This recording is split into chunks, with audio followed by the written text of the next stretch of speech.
ไว้สาในปารมีธรรมพระเถระครูบาอาจารย์พระภิกษุสงฆ์สามเณรทุกตนทุกองค์ขอสวัสดีพี่น้องท่านทุกฟังพ่อน้อยพ่อนานพ่ออุ้ยแม่อุ้ยที่รับฟังรายการจากสถานีวิทยุกระจายเสียงพระพุทธศาสนาแห่งชาติและสังคมเคลื่อนเพื่อการศึกษาพระพุทธศาสนาและวัฒนธรรม FM 104.50 เมกะเฮิรตซ์วัดไฟหินสถานีวิทยุ FM 104.50 เมกะเฮิรตซ์วัดไฟหินนั้นเป็นของพี่น้องคนฟังทุกท่านเป็นเจ้าของที่เราจะต้องได้ช่วยกันทนุบำรุงเนอะพี่น้องท่านผู้ฟังจะไม่ลืมถ้าท่านอยู่ไกลก็สามารถที่มาที่ห้องส่งสถานีได้ท่านก็สามารถจะไปที่ธนาคารได้ทุกธนาคารเนอะพี่น้องท่านผู้ฟังโดยนำหมายเลขของสถานีไปแจ้งให้กับธนาคารว่าขอโอนสตางค์ให้กับเตอจะได้ทนุบำรุงสถานีมีความจำเป็นที่ต้องใช้ปัจจัยในการทนุบำรุงพี่น้องท่านผู้ฟังอากาศมันเปลี่ยนก็เดี๋ยวร้อนก็เดี๋ยวหนาวก็เดี๋ยวฝนตกเสาอากาศมันมีโอกาสที่จะคั่วสายไฟเครื่องใช้ในห้องส่งย่อมจะสำรุดเป็นธรรมดาเพราะว่ามันใช้ตลอด24 ชั่วโมงโดยเฉพาะแอร์เนี่ยพี่น้องท่านฟังในห้องส่งนี่ใช้แอร์ประจำของ4 ตัวจะต้องมีความเย็นจะต้องมีอากาศที่สมดุลถ้ามาอั้นอู้ไปมันแห้งมันแห้งก็คือมันกระด้างอยู่นั่นน่ะหรือมาอั้นก็โซซ่าวิว่ออย่างพี่น้องท่านผู้ฟังเราต้องช่วยกันทนุบำรุงก็จะขอแจ้งหมายเลขบัญชีของสถานีถามรอบหนึ่งธนาคารกสิกรไทยสาขาถนนสุเทพหมายเลขบัญชี4712274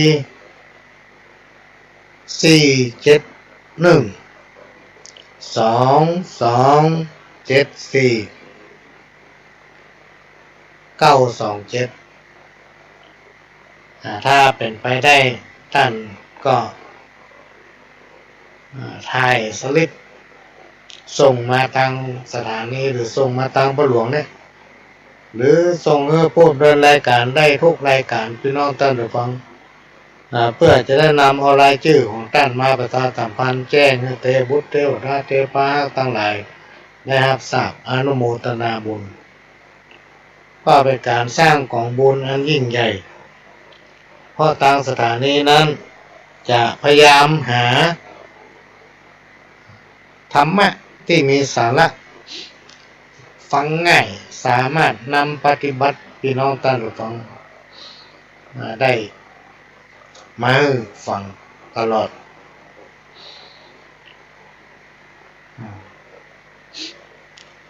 ก่อนที่จะนำเอาสาระสปะมาเล่าสู่กันฟังก็ต้องขอกราบขอบพระคุณท่านผู้อำนวยการทำร้ายสถานีที่นำเอาเสียงรายการนี้เผยแพร่สู่พี่น้องท่านผู้ฟังแทนสถานีถึงบ้านถึงจองเป็นประจำทุกวันอาทิตย์พี่น้องท่านผู้ฟังตั้งแต่เวลาบ่ายโมงไปจนถึงบ่าย3 โมงและก็5 โมงถึง 6 โมงมาแล้วนอกจากว่ามีภารกิจที่สามารถจะมาพบปะพี่น้องท่านผู้ฟังได้ทางสถานีก็จะเอาอื่นมาแทนหรือว่าสถานีติดภารกิจในการถ่ายทอดในช่วงเย็นเราก็จะไม่ได้มาพบปะกันและในช่วงภาคกลางวันนี้พี่น้องท่านผู้ฟังช่วง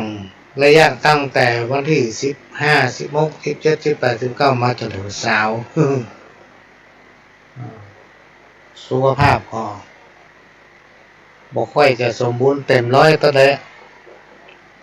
เนื่องจากว่ามันไปภารกิจหลายที่หลายแห่ง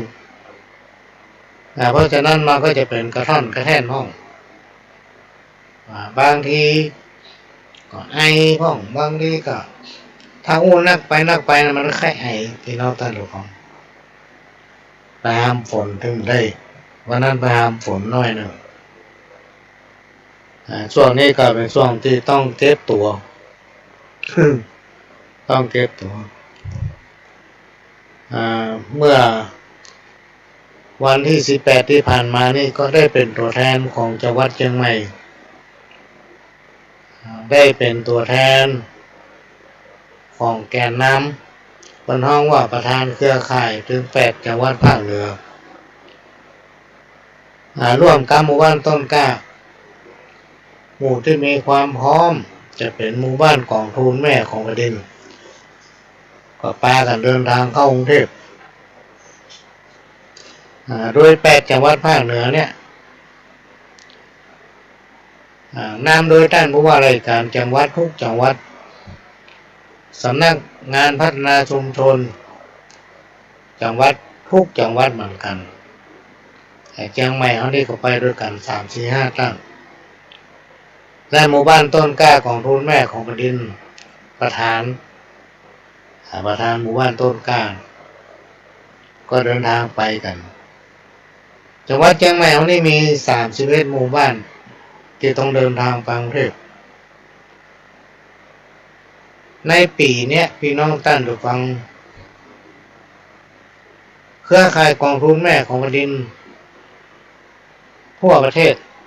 9ภาคเนี่ยและก็จังหวัดเชียงใหม่ก็ได้ให้พระมหากรุณาธิคุณโปรดเกล้า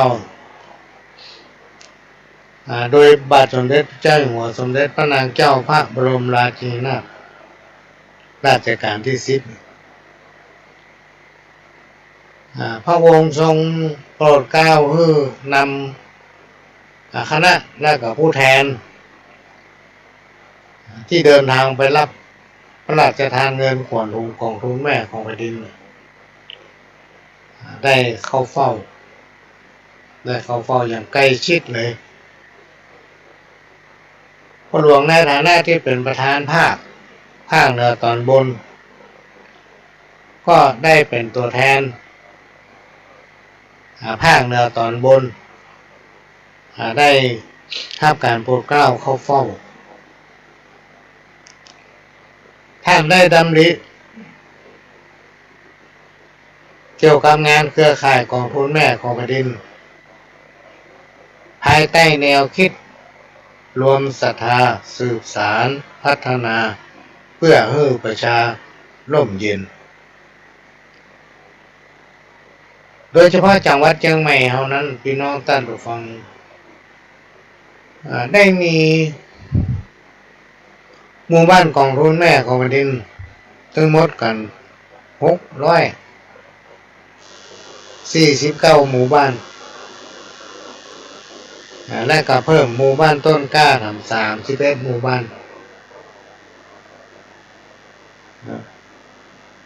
ทั่วถึงภาคเหนือ8จังหวัดมีหมู่บ้านกองทุนแม่ของแผ่นดินจำนวน 2,843 หมู่บ้านและก็เพิ่มหมู่บ้านต้นกล้า128หมู่บ้านโดยในปี2546พี่น้องท่านผู้ฟังสมเด็จพระนางเจ้าพระบรมราชินีนาถพระบรมราชชนนีพันปีหลวงพระองค์ได้พระราชทานพระราชทรัพย์ส่วนพระองค์เพื่อสำนักงานคณะกรรมการป้องกันและปราบปรามยาเสพติดทางสำนักงานคณะกรรมการป้องกันและปราบปรามยาเสพติดได้นำเงินของสำนักงานเข้าสมทบและก็จัดตั้งเป็นกองทุนโดยขอใช้นามใช้ชื่อว่ากองทุนแม่ของแผ่นดินนะเพิ่นก็มอบเงินให้หมู่บ้านต้นกล้าที่มีความพร้อม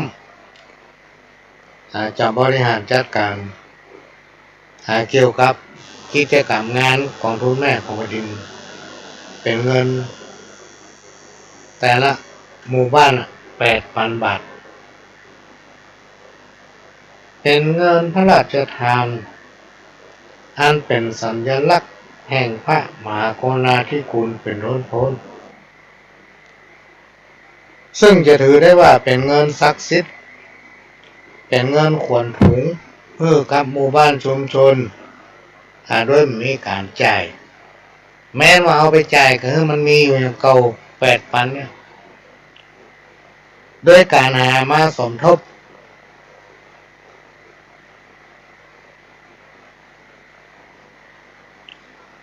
จาก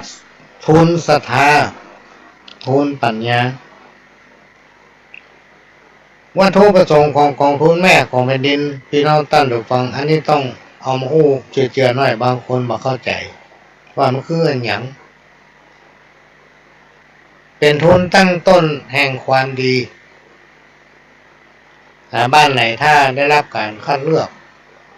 เพื่อเป็นหมู่บ้านต้นแบบหรือเป็นหมู่บ้านต้นกล้าที่เตรียมจะไปรับพระราชทานเงินกองทุนแม่ของแผ่นดินนั้นถือว่าเป็นบ้านที่มีความเข้มแข็งมีความพร้อมมีความสมัครสมานสามัคคีอยู่ด้วยกันเหมือนพี่เหมือนน้องพริกบ้านเหนือเกลือบ้านใต้นะ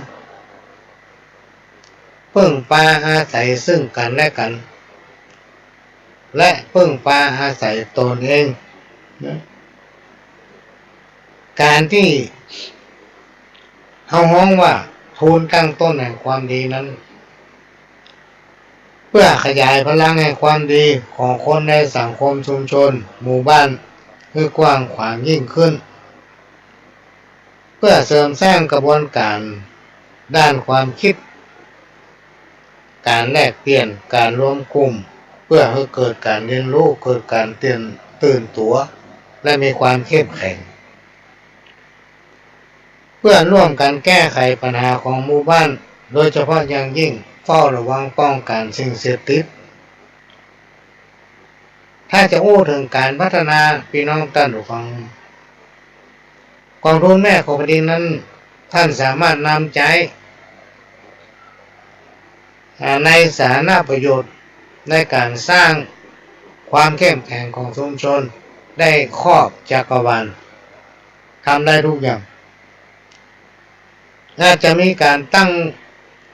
ถ้าเรามีความพร้อมเราอาจจะจัดตั้งเป็นศูนย์เรียนรู้ชุมชนกองทุนแม่ของแผ่นดินโดยค้นหาภูมิปัญญาพื้นบ้านคนไหนสนใจจะทำอะไรอย่าง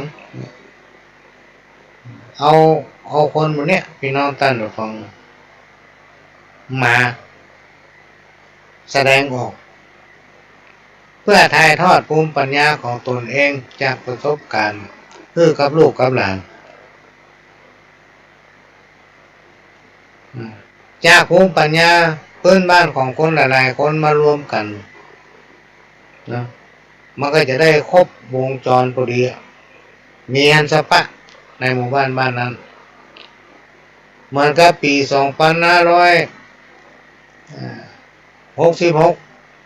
ต้นปีที่ผ่านมาเนี่ยถ้าจำบ่ผิดพ่อหลวงนี่มันซ้ำขี้ลืมนะ เดินกระดากลางเดินเอาไปประกวดหมู่บ้านก็ปรากฏว่าได้รางวัลที่ 1ได้แก่บ้านม่อนปิ่นตำบลม่อนปิ่นอำเภอฝางจังหวัดเชียงใหม่ประกวดได้ชนะเลิศที่ 1และก็บ้านห้วยน้ำน่าจะเป็นหมู่บ้านห้วยน้ำเย็นนี่ค่ะอำเภอแม่อายได้ชนะเลิศที่ 2รางวัลที่ 2และหมู่บ้านแพร่ขวางตำบลน้ำแพร่อำเภอหางดงนี่ได้อันดับ 3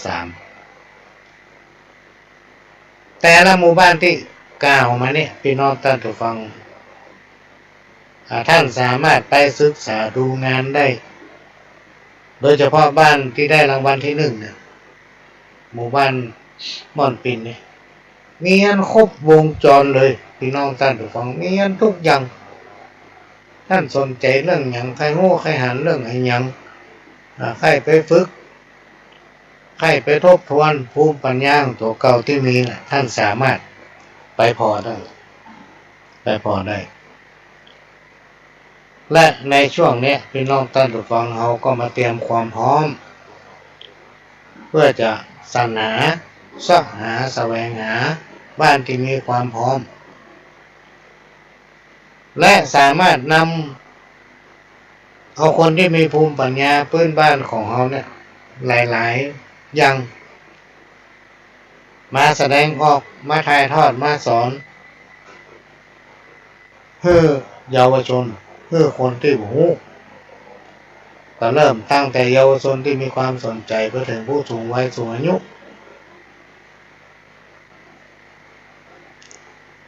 อันนี้มันก็จะสร้างความเข้มแข็งให้กับสังคมชุมชนในหมู่บ้านนั้นๆอันยังก็ตามพี่น้องท่านผู้ฟังถ้าเราทำแต่น่ะมันได้ผลแต่ถ้าเราเนี่ยบัดแต่ทำบัดแต่มีคำอู้มันก็มีผลอย่างมาได้ผลอย่างขึ้นมาเมื่อเราเนี่ยการทำงานเราทำการเกษตรก็ดีเราผลิตทำอันนั้นอันนี้ก็ดีในบ้านในจองเราปลูกพักหว่านเมล็ดพันธุ์พักลงไปพันธุ์มันจะดีแยกก็จังถ้าเอาเนี่ยบัดแต่เนี่ยขว้างเนี่ยละเนี่ยขว้างมาสนใจมันก็เกิดผลเนี่ยตอนนี้กำลังสรรหาพี่น้องท่านผู้ฟังกำลังซ้อหา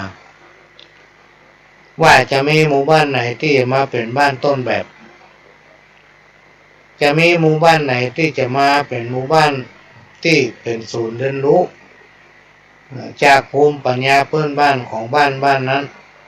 ครบวงจรนอกจากจะเป็นประโยชน์ต่อสังคมชุมชนแล้วพี่น้องท่านผู้ฟังยังจะเป็นสถานที่รองรับแขกบ้านแขกเมืองบ่ว่าไทยและเทศโดยเฉพาะในช่วงนี้พี่น้องท่านผู้ฟังเขาได้รัฐบาลชุดใหม่ละได้ผู้บริหารประเทศก็ชุดใหม่ละได้นายกรัฐมนตรีก็คนใหม่ๆสิงคนบ่เคยเล่นการบ้านการเมืองแต่ทางด้านเศรษฐกิจเนี่ยเชื่อว่าท่านผู้ที่มาเป็นนายกใหม่ของเราในคณะนี้ท่านมีประสบการณ์ในการบริหารบอกว่าเป็นธุรกิจกิจการงานในรูปบริษัทห้างร้านการเงินสปะพี่น้องท่านฟังท่านเก่งทางด้านบริหารเกี่ยวกับเศรษฐกิจน่าจะสามารถนำพาเพื่อประเทศของเรานั้นมีความเจริญรุ่งเรืองไปได้นะไปได้เนี่ยพอมันเรียบร้อยหมดมีรัฐมนตรีมีอย่างครบทุกกระทรวงทบวงกรมเพื่อจะลงพื้นที่ล่ะพี่น้องท่านผู้ฟังจะลงพื้นที่บางทีมาเชียงใหม่เพราะว่าเชียงใหม่นั้นเป็นเมืองรองของกรุงเทพอันดับ2ของกรุงเทพเพราะฉะนั้นเชียงใหม่เขานี่จะต้องมายอมกันจะต้องมายอมแพ้นะเขาจะต้องชนะตัวเก่าเขาจะต้องนำพาสังคมชุมชนของเขานั้นก้าวหน้าไปให้ได้สู่ความเจริญรุ่งเรืองจะต้องมีการพัฒนาจิตใจของคนทั้งหลายเนี่ยพี่น้องท่านผู้ฟังเมื่อมีน้ำใจอบอ้อมอารีเมื่อเป็นผู้ที่มีจิตใจงามสมกับว่าเขาเป็นเมืองล้านนาที่มีวัฒนธรรมประเพณีอันดีงามเนี่ยกำลังพิจารณากันนะพี่น้องท่านผู้ฟังและในช่วงเดือนกันยานี้หลังจากท่านผู้ว่าราชการจังหวัดไปเป็นตัวแทนรับ พระราชทานเงินขวัญถุงกองทุนแม่ของแผ่นดินโดยในปีนี้นะครับการโปรดเกล้ามีมหาภาคกรุณาธิคุณเจ้าบาทสมเด็จเจ้าหัวสมเด็จพระนางเจ้าพระบรมราชินีนาถราชการที่10ท่านได้เป็นองค์พระราชทานเขาก็จะมาจัดกันที่เชียงใหม่เขาในเดือนกันยาเนี่ยในเดือนกันยาเนี่ยแล้วก็จะเฝ้าพอว่าหมู่บ้านไหนที่สามารถขับเคลื่อนกิจกรรมเนี่ยของหมู่บ้านตนเองไปได้อย่างเข้มแข็งสร้างความสมานฉันท์ขึ้นในสังคมชุมชนของตนเอง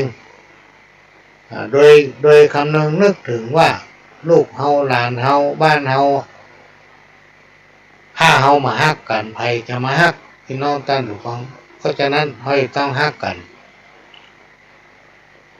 บ้านเฮาสังคมชุมชนของเฮาถ้าเฮามีความสมัครสมานสามัคคีซึ่งกันและกันคนอื่นๆเวลามีปัญหาอย่างไผจะมาช่วยเหลือเฮาได้พี่น้องท่านผู้ฟังเพราะฉะนั้นบ้านไหนถ้าอยู่ด้วยกันเหมือนพี่เหมือนน้อง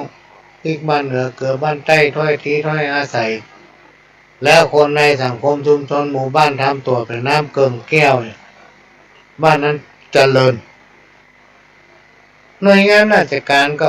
ได้ยินได้หู้ข่าวก็จะพากันลงไปหาเข้าไปหาที่ขาดเรืออันยังบ่ฮู้อันยังเพิ่นก็จะผู้ที่มีความชำนาญเข้าไปช่วยเสริมแต่ถ้าบ้านไหนพิษกันติ๊ก3 วันดี4 วันให้พี่น้องท่านผู้ฟังไปถึงไปเนอะพอไปแล้วมันปวดหัวไปมาแค่ปวดหัวอันนี้ก็เป็นเรื่องที่นำมาเล่าหู้สู่กันฟังพี่น้องท่านผู้ฟังก็ขอฝากไว้กับพี่น้องท่านผู้ฟังนั่นนะว่าบ้านเฮานั้นนะเฮามีลูกมีหลานนอกจากตัวเฮาแล้วเฮามีลูกมีหลานนะเฮามีตระกูลมูลเง่านอกจากเฮาจะมีตระกูลมูลเง่าเฮามีลูกมีหลานแล้วเฮายังมีครูบาอาจารย์พี่น้องท่านฟังมีพระสงฆ์องค์เจ้าพระสงฆ์องค์นั้นเฮามีวัดโดยเฉพาะรอบนอกชนบทเนี่ยเพิ่นจะมีวัดนะวัดบ้านไผ่บ้านมันวัดบ้านไผ่บ้านมันเป็นวัดประจำหมู่บ้านเนี่ยเหมือนกับการเวนตาลที่บูชาเป็นเวนตาลของละของที่เคยกินเคยทานละวัดวาอารามเนี่ยละครูบาอาจารย์เนี่ยเวลาคนเราตายไปเนาะอันนี้เป็นเรื่องธรรมดาที่มันเกิดขึ้นกับคนเราเพราะฉะนั้นในเมื่อเราอายุถึง100พี่น้องท่านผู้ฟังเขาจะต้องสร้างในสิ่งที่มันดีงามไว้ให้ลูกหลานพอมีไผที่ต้องการให้ลูกหลานเป็นคนระยำเป็นคนบดีนะไปที่ไหนก็เปิ้นจังทุกคนมีปรารถนาให้ลูกเต้าเราหลานมีความเจริญรุ่งเรืองเพราะฉะนั้นภายใต้บารมีเนี่ยพี่น้องท่านผู้ฟังที่เอาห้องว่าภายใต้พระราชปณิธานของสมเด็จพระนางเจ้าพระบรมราชชนนีพันปีหลวงเนี่ยเปิดให้เราสืบสานพัฒนาเพื่อจะได้ส่งเสริมลูกเต้าเราหลานอยู่ร่มเย็นเป็นสุขเราจะต้องช่วยกันสนองพระราชปณิธานพี่น้องท่านผู้ฟังในการแก้ไขปัญหาทุกด้านเพื่อให้อยู่เย็นเป็นสุขอันนี้เป็นสิ่งที่นำมาฝากนำมาอู้พี่น้องท่านผู้ฟัง ในสังคมชุมชนทุกสังคมชุมชนมันย่อมมีปัญหาเหมือนกันทุกที่แต่เขาจะแยกใดศึกษาปัญหานั้นและแก้มันอย่างคนหานแก้ตัวเนี่ยมันจึงมีไปทั่วแหละจะนั่งน้อยก็แตกต่างกันไปการคาดความสามัคคีเพราะอย่างมันเดิมมาให้มีความสามัคคีก็เพราะแต่ละคนทำตัวเป็นน้ำเต็มแก้วให้หมดไผ่อู้อย่างมามันก็ไปเชื่อไผ่อู้อย่างมามันก็ฟังเนี่ยเพื่อนทำดีมันว่าดีบางทีคนนั้นทำความบดีมันถึงบดีเสียงอย่างมันก็ว่าดีเนี่ยพี่น้องท่านผู้ฟังในพื้นฐานของสังคมนั้นซึ่งมันมีบริบทแตกต่างกันไปบางที่ก็แย่งกันเป็นใหญ่เนี่ยเอาที่ทีเข้าใส่กันกลัวกันล่ำกลัวกันเรือไม่ให้หมดในฐานะที่เราเป็นชาวพุทธพี่น้องท่านผู้ฟังช่วงนี้เป็นช่วงเทศกาลพรรษาที่เราต้องเลิกลดละทิฐิจะต้องเป็นตัวอย่างให้กับลูกกับหลานโดยการเข้าวัดปฏิบัติธรรม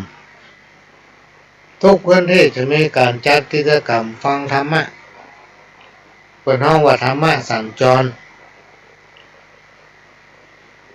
กรรมเก่าที่เปิ้นว่าไว้ก็คือทำใดๆก็ไร้ค่าถ้าคนนำคนฟังเข้าใจแล้วมานำปฏิบัติมันก็ไร้ค่าเพราะฉะนั้นจะไปให้มันเข้าในทำนองที่ว่าทำใดๆก็ไร้ค่า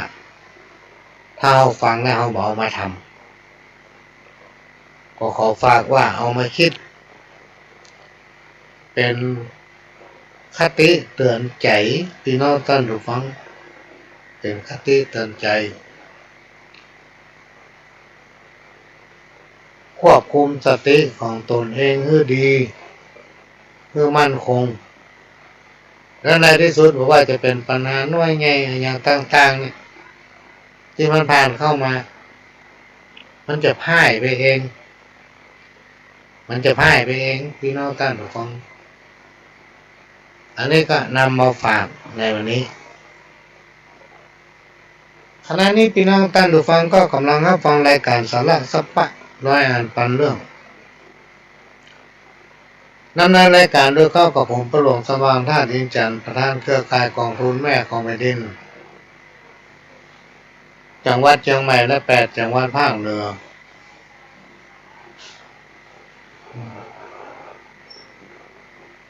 รองประธานศูนย์ประสานงานกองทุนแม่ของแผ่นดินแห่งชาติก็มาพบปะพี่น้องท่านผู้ฟังเป็นประจำทุกวันอาทิตย์ตั้งแต่เวลาบ่ายโมงไปจนถึงบ่าย3 โมงแล้วก็ช่วงเย็นนี่มันแน่ใจพี่น้องท่านผู้ฟังเนื่องจากว่าตะกี้เนี่ยก่อนเที่ยงก็ได้รับการประสานแจ้งจากพระอาจารย์ชัยกันตะวิโลเจ้าวาดวัดหนองฮ้อซึ่งเป็นลูกคนแรกได้แจ้งประสานว่ามีโยมคนหนึ่งรายละเอียดกับหมูก็ว่ามีโยมคนหนึ่งเพิ่นถึงแก่มรณกรรมซึ่งตอนเนี้ยที่หมู่บ้านหนองฮ้อนี่ก็มีศพอยู่ศพหนึ่งละเป็นศพของดูเหมือนแม่แก้วเป็นคนที่ปฏิบัติวัดวาโดยการทำบุญฟังเทศน์ฟังธรรมบ่เคยขาดทุกวันพระวันศีลเพราะว่าเข้าพรรษาออกพรรษาเพิ่นก็ได้ถึงแก่มรณกรรมแล้วก็ดูมันดาวันนี้แล้วก็จะทำการประชุมเพลิงในวันพุธแล้วก่อนเที่ยงวันนี้ก็มีหำลายนึงซึ่งรายละเอียดนี่หมู ฮู้ก็ว่ามีคนตายคนหนึ่งเปิ้นบ่มีหยังเป็นคนต่างบ้านต่างเมืองที่มาอาศัยเจ้าอยู่มีสตังค์ขอพ่อขอแม่ช่วยก็เลยจำเป็นต้องได้เตรียมครัวพี่น้องท่านผู้ฟังคือประเพณีบ้านเฮาเนี่ยเวลามีงานศพมีอย่างเนี่ยมันก็จะมีการถอนมีสตงถอนวันที่จะทำบุญนั่นก็มีเต้าตั้งซีมีอย่างเงี้ยพี่น้องท่านผู้ฟังหลายบ้านมันทำเหมือนกันก็มีขันตั้งสูตรมีสวยดอกมีอย่างไรอะไรอย่าง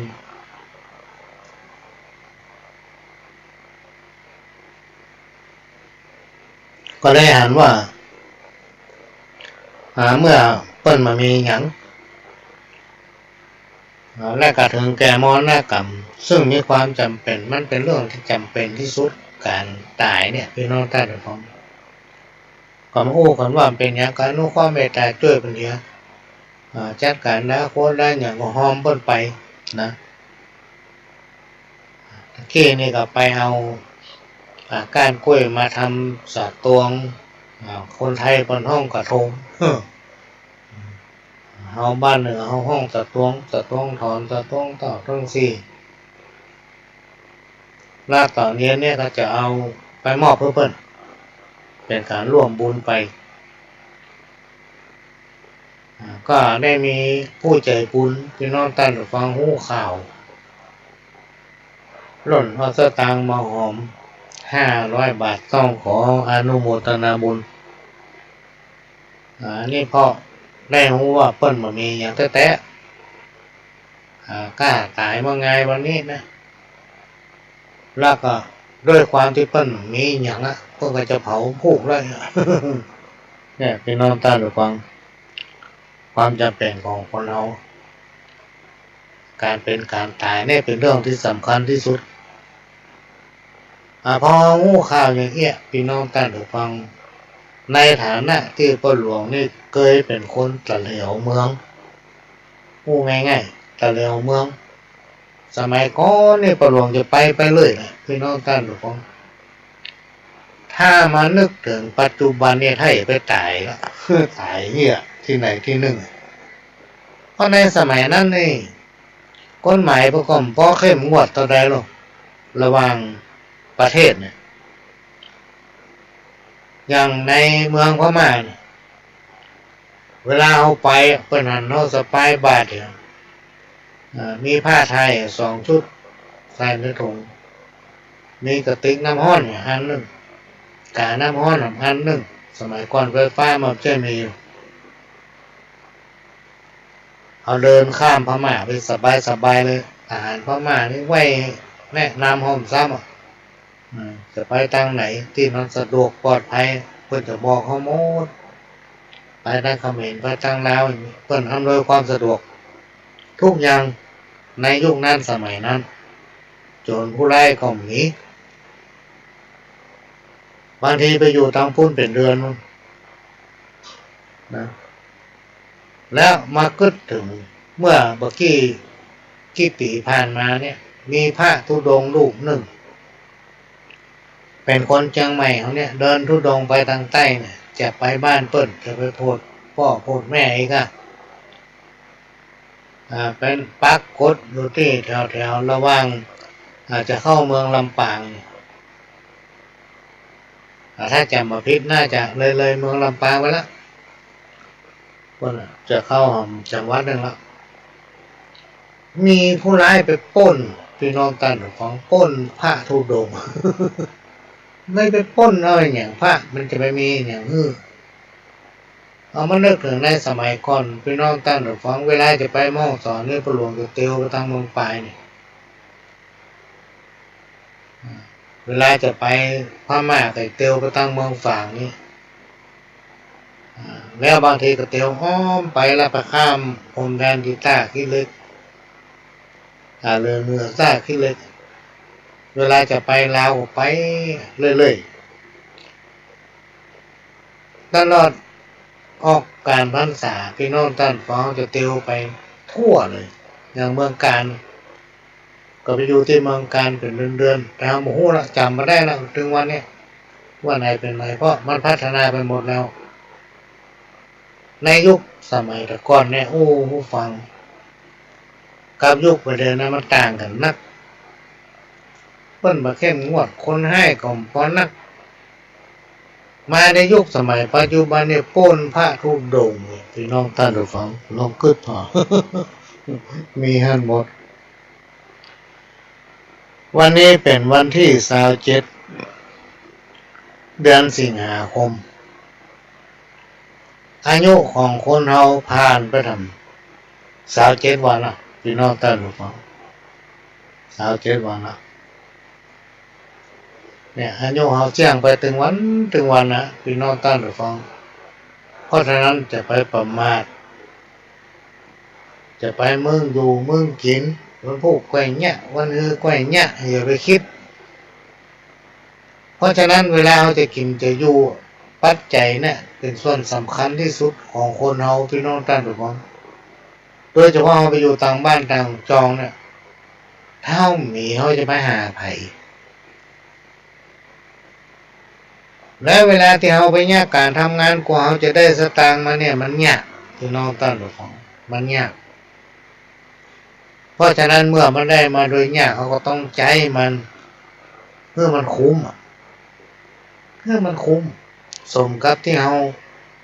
ได้มาเนี่ยอันนี้ก็นำมาฝากมาหูฟังเป็นเรื่องจากประสบการณ์นะพี่น้องท่านผู้ฟังเนี่ยก็วันนี้นั้นก็เลยมีภารกิจว่าจะได้ช่วยอนุเคราะห์เพิ่นอยู่บ้านไหนที่ไหนยังได้หมูประวัติให้หมูแต่หูกับลูกตู้ว่าเพิ่นบ่มีญาติมีเงินเป็นอย่างนั้นจะช่วยทำบุญอนุเคราะห์สงเคราะห์ให้เพิ่นได้ไปสู่สุคติสัมปรายภพ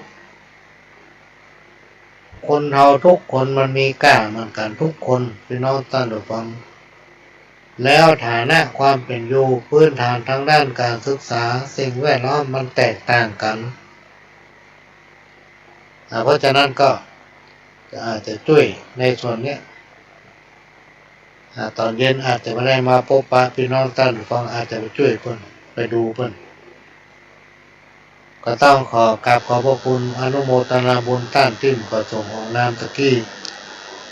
ที่ได้มอบปัจจัยมา500 บาทก็จะได้นำเป็นสะพานบุญไปให้ญาติหรือว่าไปหมู่ที่มีส่วนรับผิดชอบคนที่ถึงแก่มรณกรรมในช่วงเมื่อไงที่เจ้าเรามานึกถึงว่าถ้าเราไปอยู่บ้านเปิ่นแล้วไปมีปัญหาอย่างนี้เราจะไปหาไผ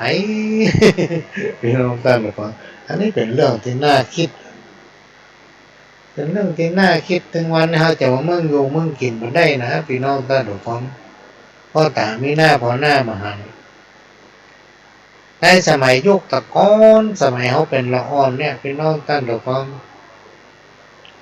มั่มแจ้ล่ามีเนาะคนตายเนี่ยมันเมาเป็น2-3 ปีมันมีคนตายคนเนี่ยวันเดียวคนมันนักพี่น้องท่านผู้ฟังคนมันนักจากหลายๆพื้นที่มาอยู่รวมกันเนี่ยพี่น้องท่านผู้ฟังลองคิดก่อนอันนี้ก็เป็นเรื่องที่เอามาฟังเล่าฟังไปได้วันนี้เป็นวันที่27 วันอาทิตย์แต่เจ้านี่มีคนมาถามเดือนนี้เสียอันหยังไม่รู้ถ้าเป็นคนหมู่เดียวกันเขาก็จะบอกว่าวันนี้เสีย2 คนไม่รู้อยู่ว่าทำให้วันเสียเนี่ยพี่น้องท่านผู้ฟังเขียนใส่ปฏิทินนั้นมันมีบางฉบับของปฏิทินเพิ่นสิเขียนติดตั้งหน้าเพิ่นสิเขียนติด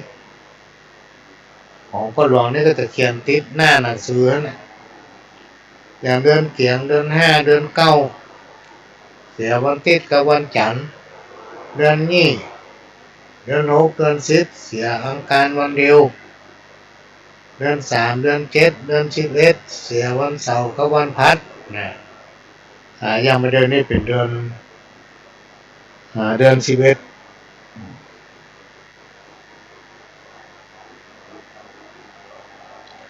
เสียวันเสาร์กับวันพัดเดือน4เดือน8เดือน12เสียศุกร์กับพุธแล้วมันมีวันต้องห้ามพี่น้องท่านผู้ฟัง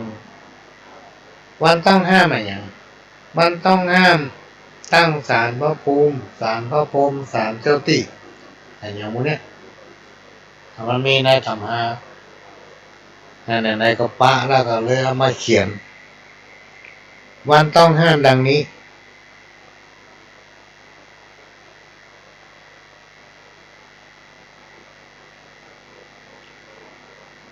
เดือนเกียงเดือน5เดือน9วันต้องห้ามตั้งศาลพระภูมิตั้งศาลพระพรหมและก็ศาลเจ้าที่ก็คือวันพฤหัสกับวันเสาร์เดือนนี้เดือน6เดือน10วันต้องห้ามตั้งศาลพระภูมิศาลพระพรหมศาลเจ้าที่ก็คือวันพุธกับวันศุกร์เดือน3เดือน7เดือน11วันต้องห้ามตั้งศาลพระภูมิตั้งศาลเจ้าที่ตั้งศาลพระพรหมก็คือวันอังคารเดือน4เดือน8เดือน12วันต้องห้ามตั้งศาลพระภูมิศาลพระพรหมศาลเจ้าที่ก็คือวันจันทร์ในปีนี้พี่น้องท่านผู้ฟังวันที่1สิงหาคม2566ขึ้น15ค่ำเป็นวันเข้าพรรษาและก็วันอาสาฬหบูชาวันอาทิตย์ที่29ตุลาคม2566ขึ้น15ค่ำเป็นเดือนเกียงเป็นวันออกพรรษาพี่น้องท่านผู้ฟัง3เดือนเป็นวันออกพรรษานี่ก็เอามาแจ้งอยู่สำหรับมื้อจันทร์วันดีเนี่ยพี่น้องท่านผู้ฟังมันนักในโทรศัพท์เบอร์โทรศัพท์ของพ่อหลวงเนี่ย0817065056เนี่ยมันเป็นเบอร์ไลน์ท่านสามารถแอดไลน์ได้และมีเปลี่ยนใช้มาเป็น50ปีแล้วท่านแอดไลน์ได้ถ้าต้องการจะรู้วันนั้นเป็นได้วันนี้เป็นได้ก็อาจจะส่งไปให้พอเอาคนเดียวนะไปเลือกเอาคนเดียวจะมีทหารหมดวันไหนซื้อรถซื้อที่ดินทำธุรกิจการค้าเปิดร้านเปิดป้ายเนี่ยผมว่ากันไปมีทหารหมดอันนี้ก็มาฟังเป็นประสบการณ์ของพี่น้องคนฟังหลายๆอย่างพี่น้องท่านผู้ฟังที่เขาเชื่อแต่ก็มาได้เขาแบบเชื่อก็ดีนะอันเนี้ยเป็นข้อเตือนใจว่าลบหลู่ได้ก็เอามาฝากไว้คนเราพี่น้องท่านผู้ฟังมันจะต้องมีเหตุมีผลเนี่ยอย่างทุกอย่างโดยเฉพาะในยุคปัจจุบันเนี่ยถ้าอันใดที่ว่าบัดดีร้อนมันจะย้อนถามเขาต้องมีคำตอบเพื่อเขาเป็นช่วงต้นหรือเปล่า มันเจ๊งเหมือนสมัยเฮาก่อนลูกสมัยเฮาเป็นละอ่อนแต่ก่อนนี่ถ้าได้บ่ดีเพิ่นว่าบ่ดีเฮาถึงมาถามลูกถึงมาใกล้ล่ะเพราะเดี๋ยวมันถามนะ น่ะยุคพัฒนาสมัยโซเชียลมีหยังฮู้กันหมดมีเรื่องหยังทั้งเหนือทั้งใต้มันถึงมีความลับสิ่งที่มันตันยุคตันสมัยที่สุดก็คือโทรศัพท์เนี่ยพี่น้องท่านทุกคนจะไปเมืองนอกกดพอคำเดียวนะจะไปประเทศไหนจะไปที่ไหนอย่างใด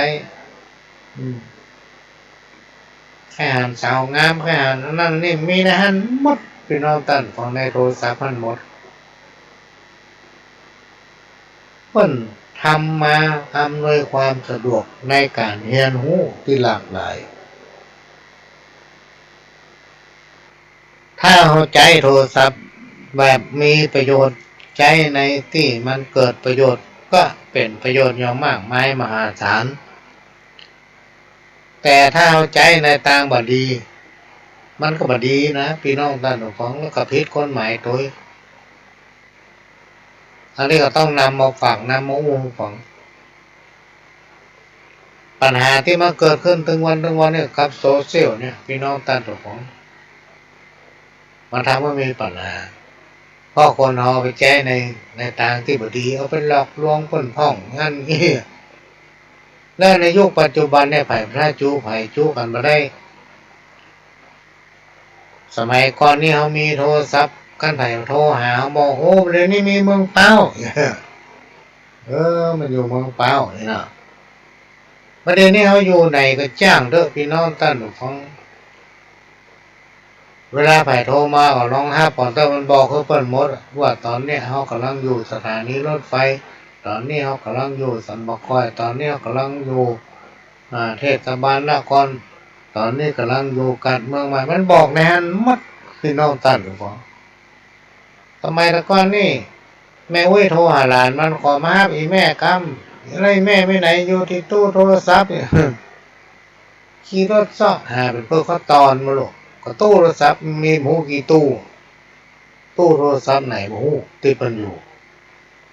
ซ่อหาเป็นวันครับ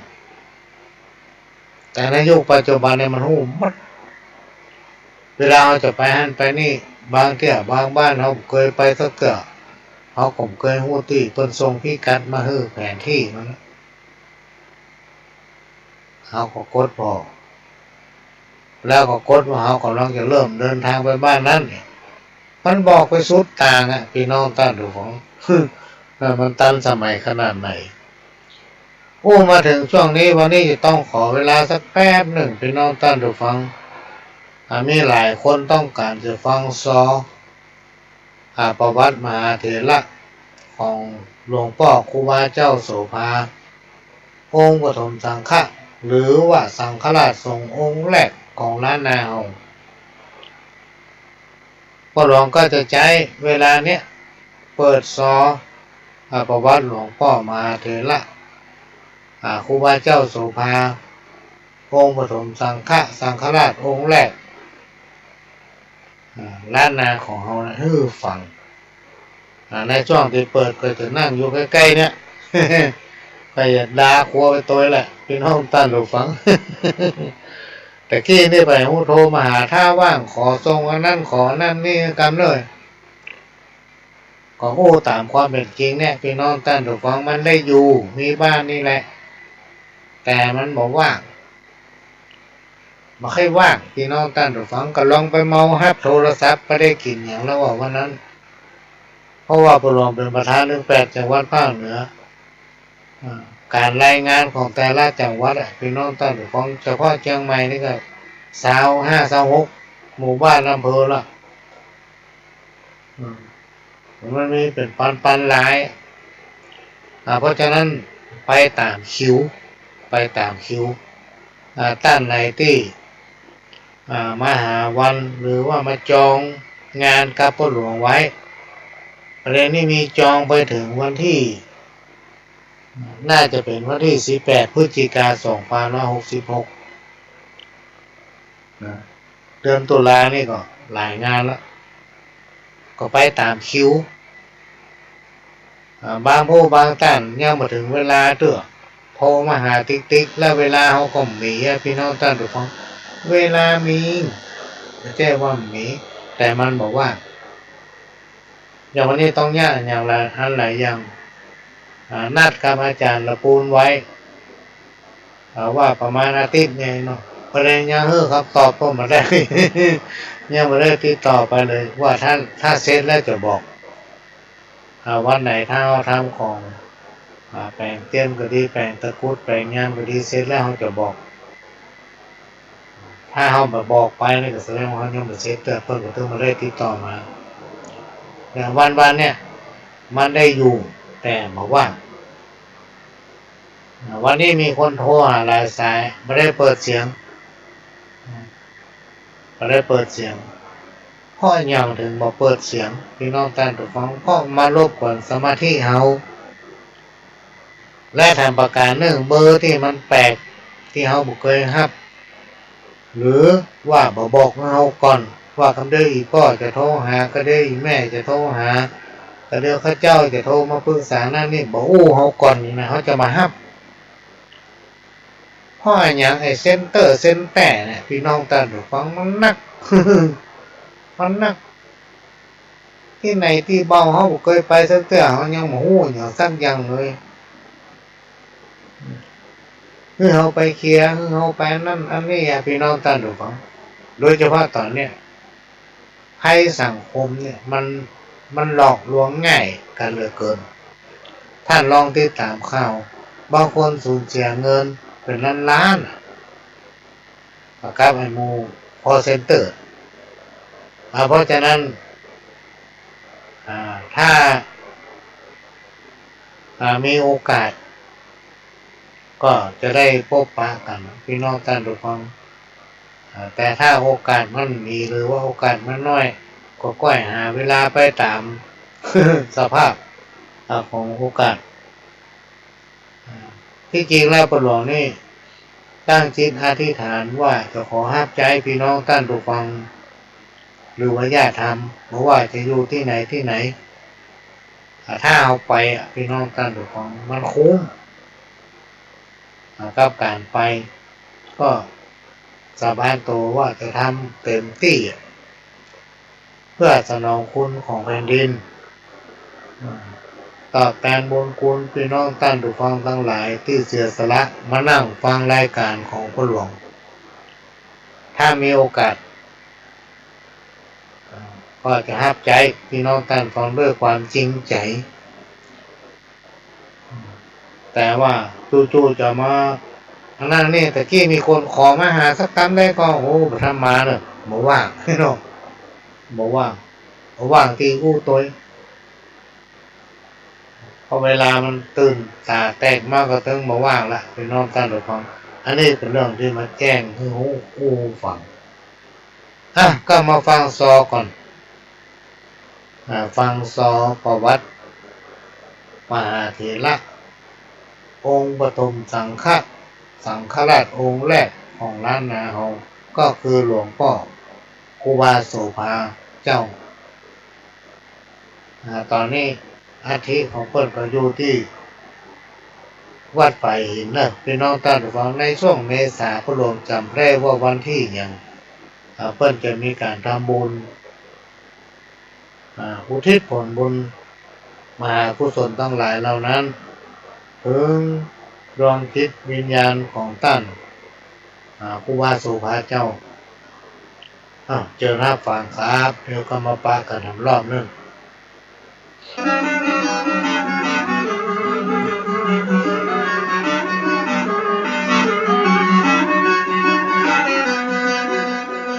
ซอเถระประวัติพระเดชพระคุณพระอภัยสารทะประถมสังฆราชาแห่งล้านนาครูบาโสภาโสพโนวัดฝ่ายหินอำเภอเมืองจังหวัดเชียงใหม่ซอโดยแม่บัวซอนเมืองป้าว40,000เมืองยองจ้างปีก้อยวิทวัฒทิโนน้องหลอนปีกางวิสิตชัยวงศ์น้องดิวปีเล็กกวินดวงแก้วสลามือซึง พิษณุการสายแก้วน้องจ๊อบเชิญรับฟังได้แล้วครับ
น้อมลำลึกบุญญาบารมีคุณงามความดีพระมหาเถระพระเดชพระคุณพระอภัยสารณะคนคารวะอยู่ตลอดกาล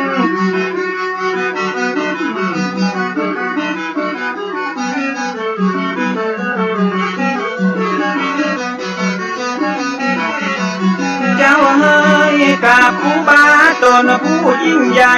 และอยู่ในใจของเราสังฆะครูบาโสภาพระอภัยสารทะน้อมการวะคุณงามความดีถึงแม้ท่านจะมรณภาพไปเมินขนาด179 ปีเป็นดวงดาวที่แผ่วพราวสีงดงามบ่มีวันล่นจากฟ้า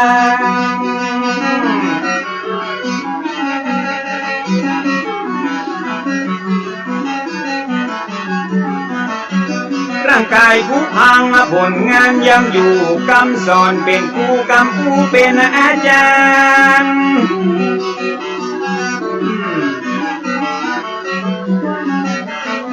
ไปนะชีวิตคนเฮามนุษย์บ่ได้สิ้นสุดก็เพียงแค่ความตายเพราะว่าความดีมันบ่สูญสลายไปกับร่างกายยิ่งใจเฮานั้นยิ่งเมินก็ยิ่งเท่าวีคุณงามความดียืนยงคงมันเหมือนท่านครูบาผู้อดทนอดกลั้นต่อสู้ฝ่าฟันท่านได้ต่อสู้เพื่อเราสังฆะเสียสละเพื่อพระศาสนาปัดเป่าปกป้องเมื่อมีภัยมาประมุขสังฆาล้านนาก่อนขอน้อมสะดุดีสิทธมุนีผู้มีบทบาทนี้และน้อสาธุน้อม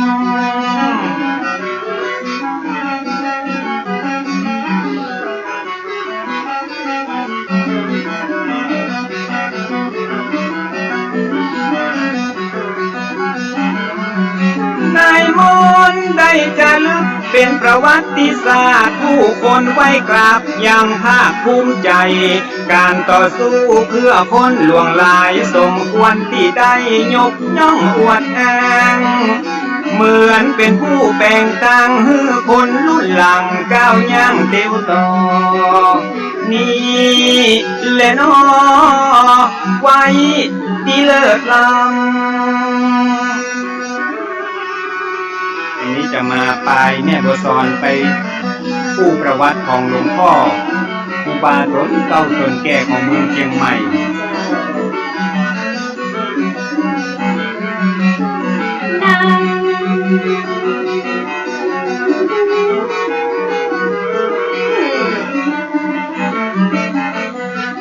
ประวัติศาสตร์ล้านนาจะลึก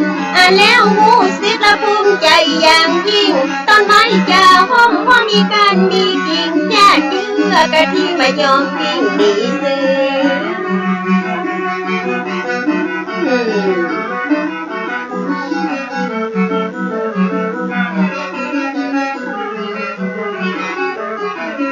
เจ้าเอ่ยการทำดีแล้วก็คนส่วนมากแล้วมันยากแสนยากเหลืออย่างทุกสิ่งคนว่าต้นไม้แล้วมันมีหลายกิ่งมนุษย์ใจยิ่งมีหลายชาติพันธุ์ต่างพ่อต่างแม่ทุกสารทิศฉะนั้นความคิดมันถึงต่างกันนะปุถุชนธรรมดาสามัญปัจจัยพระอรหันต์มันถึงเป็นแบบนี้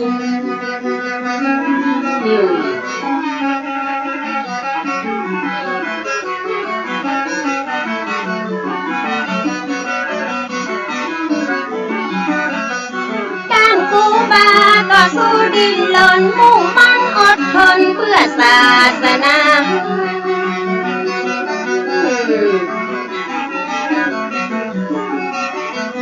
ยังมาอี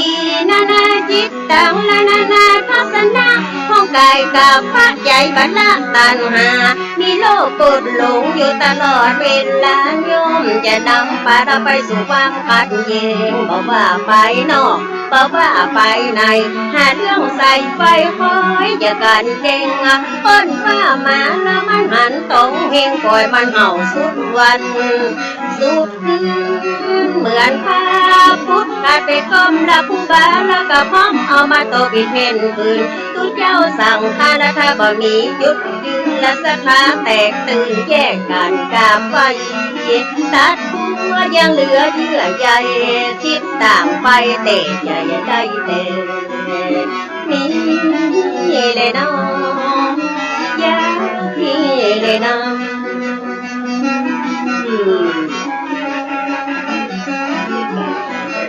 เจ้า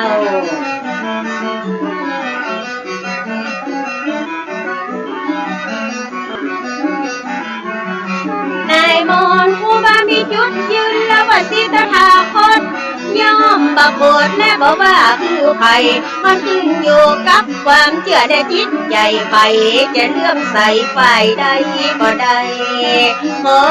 คือได้เป็นคนไทยมีรัตนไตรนั้นเป็นที่พึ่งเลยน้องไว้เลยน้อง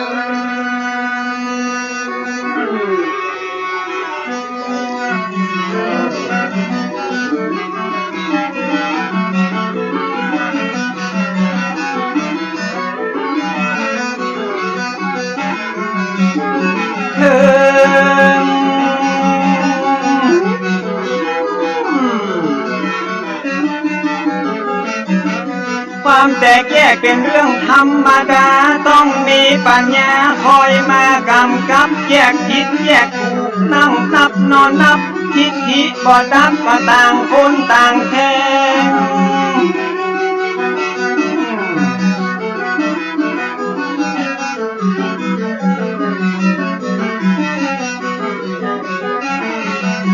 แจ่มแจ้งความขัดแย้งเกิดได้ทุกเวลาต้องมีปัญญาเป็นตัวกำกับต่างฝ่ายต่างคอยตั้งนึกนอนนับต้องยอมรับพร้อมมืออภัยครูบาได้ทำไว้เป็นแบบอย่างครูบาได้สร้างเพื่อพระสงฆ์ทั้งหลายได้ชี้แจงคือคนเข้าใจได้อธิบายคือคนได้หูหลวงปู่ได้ชี้แจงเนาะ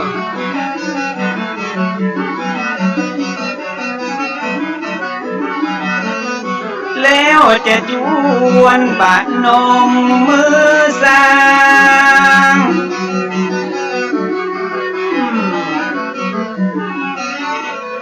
ครูบาโสภาผู้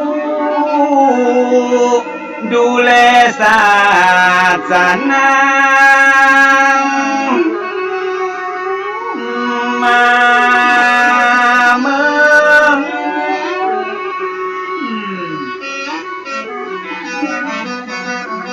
สิบนิ้วจะควรยกมือยาวก่อนที่จะสอบก่อนนมัสการขออนุญาตจากดวงวิญญาณก่อนจะเอาผลงานและประวัติมามาเผยแผ่แก่สาธารณชนซึ่งมีอยู่หลายคนที่ยังบ่ฮู้หลายคนอยู่ที่ผมรู้เนาะคนที่รู้แล้วก็ฟังเพิ่ม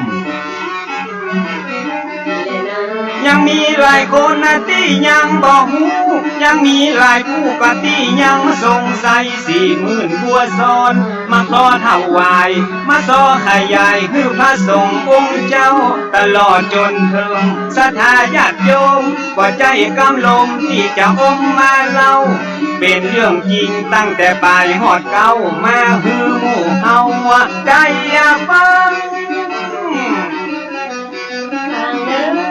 จะได้บอกว่าน้อง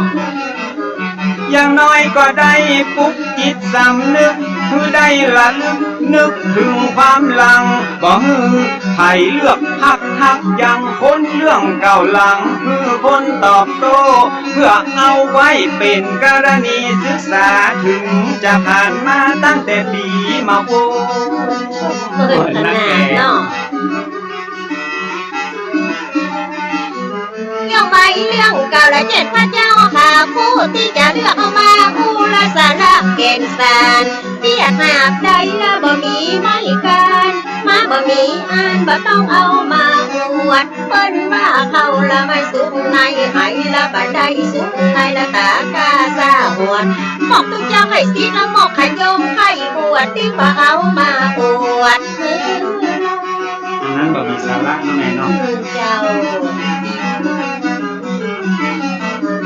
แต่นี่มันเป็นเรื่องดีมีสาระเรื่องของตุภะและเปิ้นบรรดาเราก็ประวัติของเปิ้นแล้วก็มีพี่น้องเอาเล่เอามาสอนคือพี่น้องยาวบ้านปฐมสังฆนายกักสุภาประวัติมีมาแต่เดิมก่อนนั้น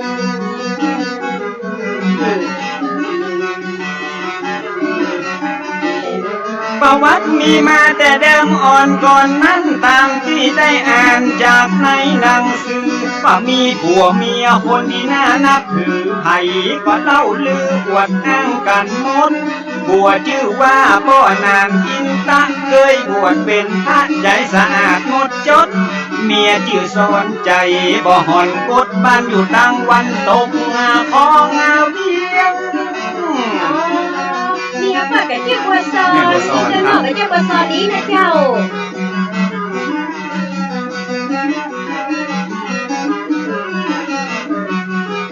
สมัยนั้นยังเป็นดงป่าไม้สักต้นใหญ่ก็ต้นยางต้นเฮียงอยู่แดงแทงแงะและต้นตะเคียงเก็ดเป้าสูงเปียงเอียงอิงต้น5ขามอกขาเจ้าเงานิ้วกิ่วกลุ่มปลายปักเจยลมสูงกึ่งกลางฟ้ายิ้มและนาวันนั้นมีเมียหนุ่มละป้ามานาอุ้มต้องละวันหนึ่งฟ้าห้องละมืดฟ้าบดคนผู้ซักงวงไฟคอยตามป่าดงพี่ไว้ลงแล้วเขาเล่งเข้าบ้านเป็นที่หน้าแปลกประหลาดหัวใจ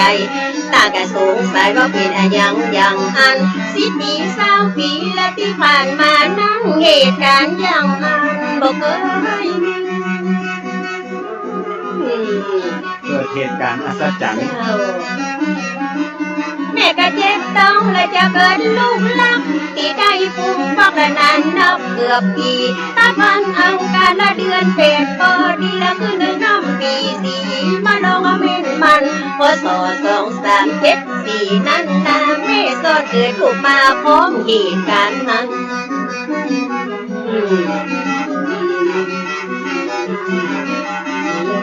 ไปแจ้งก่อนหันแสงสุริยะก็ป้อนนางอินตะแม่สอนดีใจได้ลูกฮักที่เป็นพ่อใจตั้งชื่อว่าควายเป็นมังคละร่างกายแข็งแรงครบ32ผิวพรรณพดผ่องบ่มีไฟกากะเจริญไวบ่มีภัยโลหะช่วยงานสับปะยาง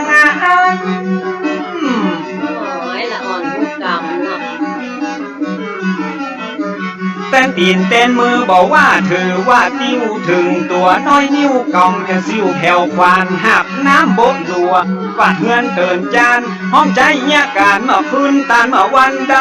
บ่ได้บังคับบ่ได้วอนขอบ่ต้องได้รอคือพ่อแม่ห้องใจยิ้มและน้องวันเด็กชายไปแล้วอยู่กับพ่อแม่คอยเฝ้าดูแล สุขสันต์หันษามีวันหนึ่งละท่านเจ้าครูบาได้เมตตานำมาบินทับบาตรมาหันใส่ตัวละเด็กชายควายแก่ก้าวมองใบและมีเบลฉลาดครูบามันที่ชายได้ขออาโดยญาติกับพ่อนางยินตังที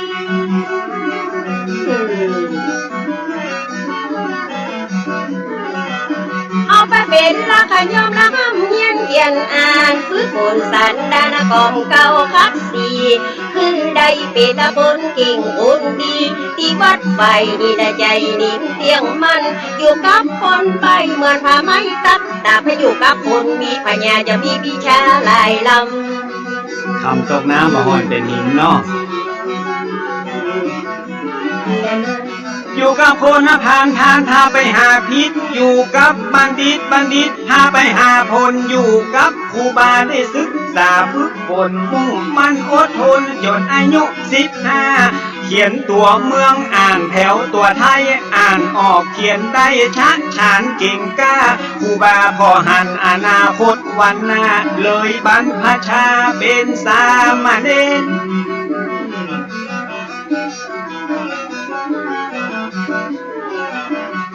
สู่ร่มเงาผ้ากาสาวาพัดท่องมนต์ทำวัดเคร่งครัดตามเกณฑ์ขยันชนะสละวักเวนแม่นตัดชัดเจนเป็นที่อวดอ้างอักขระวิธีบาลีนักทางเก่งแถมชำนาญบ่ผิดพลาดพลังเก่งขนาดเนาะจีมมาบ้านละพ่อชาละเป็นศิษย์ทางคดเอียงหูจนหมดยกของหลากหลายภาษาบาลีวิธีมนต์ละกระจายธรรมะวินัยกันได้พระไตรปิฎกสามารถรอบรู้อักษรศาสตร์ภาษาคตศาสตร์นานาก็บังคับบรรทุกท่านได้ศึกษาเป็นมหามรดกตกทอดสืบเพิ่นนับเมื่อมา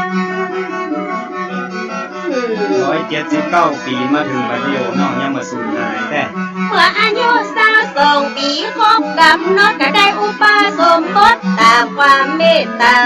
ของอาจารย์ท่านเจ้าครูบายิ่งเพิ่มศรัทธานักหนาปาปานะพระมหาเถระสวามีนันนาปิพระอุปชาติวัดป่าเด้งแห่งนั้น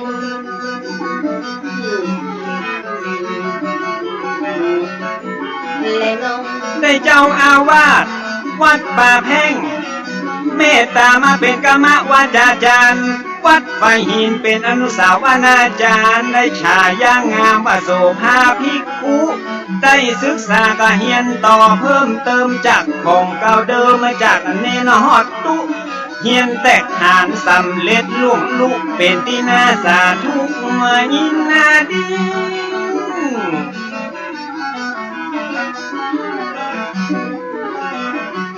ได้ห้ำเฮียนต่อไปนั่นเล่าเป็นตุเจ้าได้ประมาณ1 ปีครูบามาลวิชัยก็ได้สิ้นชีวิตได้รับหน้าที่แต่นครูบาเจ้าเป็นผู้สืบทอดเจตนาลมขอพระน้อยขยมเป็นผู้นำเป็นเก่าจีนและน้องตั้งแต่ปีพศ239เป็นเริ่มทำตามแบบละครูบาอาจารย์ครูบาโสภามีวิชาเตกชานตั้งกรรมนบัทานนั่นและหักผ่านละจัดการมีละตั้งการศึกษาแก่สามเณรละและเราสังฆะมูลกัดยายและวิทยาสามัญญาภิธานนาว่าเจ้าผู้หลายแขนงวิชาตอนนั้นมองว่าการศรัทธาเป็นมักใครคือวัดเรามีครบองค์3สร้างกองรอบรู้ละได้เป็นผู้นำมีพระพันละมีเสียงนำนาวัดก็มันคงสูงกว่ามีบทบาทพุทธศาสตร์ก็จะตกต่ำยาถ้าบอกเก่งแต่น้อยน้อครูบาโสภาได้รับการยกย่องเป็นผู้จบทองกะหลากหลายสาขาพระไตรปิฎกอัฏฐดีกาวิปัสสนากรรมฐานเข่งครัดจบนิรุตทางอักษ สอนศาสตร์เอาสูตรนักปราชญ์และการปฏิบัติท่านเอาเงิมหาอยู่ตั้งหลังวัดบำเพ็ญวิปัสสนาถึงวันเงิมหาหลังวัดเอาปฏิยัติปฏิบัติปฏิเวทเป็นขอบเขตและเป็นพื้นฐานพุทธศาสตร์จะอยู่ยั่งยืนนานวัดเป็นสถานที่น่ากราบไหว้คนบ่ฮู้บ่มีผู้นำคนบ่มีคุณธรรมบ้านเมืองจะฮ้อนหายยิ้มและน้อง นอกจากด้านปริยัติและด้านปฏิบัติสิ่งสาราสัตว์ท่านยังหูภาษาเสียงนกเสียงหนูเสียงไก่เสียงกาถ้าท่านนึกกักถ้าก็เข้ามาหาอบครูบาท่านเก่งเทศบนกัดถ้าเหาะอื่นไปมาบ่ต้องได้ขี่รถกัดถ้าหาโคมเป็นร้อยบดฟันบดบ่ต้องจบยำใดถ้าได้เป็นสมัยไป เก่ง เที่ยว ขนาดเนาะเนาะเสียงนกเสียงกาได้เฮียนหูมาพ้นมีตำราจาโบราณญาณต้องอาศัยและในปัญญาญาณตะกับละบทานฉันเกกะหูแต่มีแต่ในอดีตตะการในปัจจุบันเข้ามาให้ยืนยันตา ถึงวันนี้ถ้าจะเขียมนะแม่เนาะ เจ้าแห่มาเรื่องนั้นก็หันกันจะกับพี่น้องอังวะตะกุ้งหงสาเปิ้นเล่าลือกันแต่เหินเมินมาว่าหันครูบาไปเดินบินทบาทสถาตัดเอากะลงบาเป้าคัดจนเป็นเงางามจนสะอาดเอาใส่น้ำเมียงแล้วเอาใส่บาตรถวายท่านเจ้าอุบา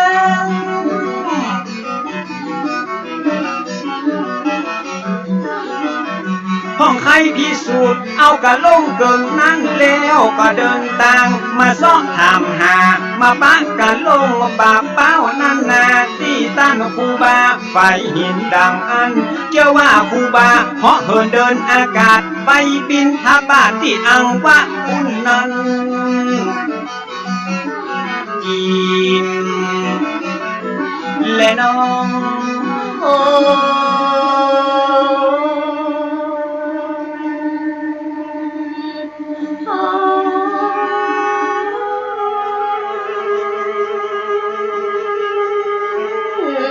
ความดีที่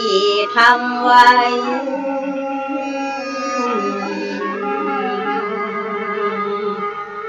ผลแห่งความดีได้มาตอบสนอง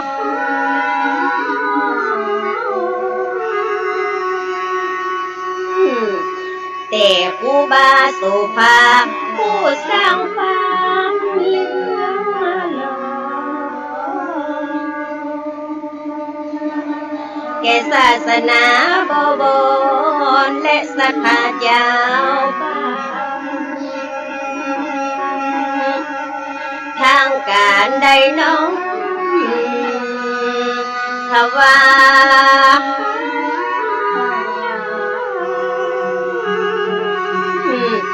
ตำแหน่งสังฆนายกดังอันปกครองดูแลพระสงฆ์นั้นทั่วกรุงเทพ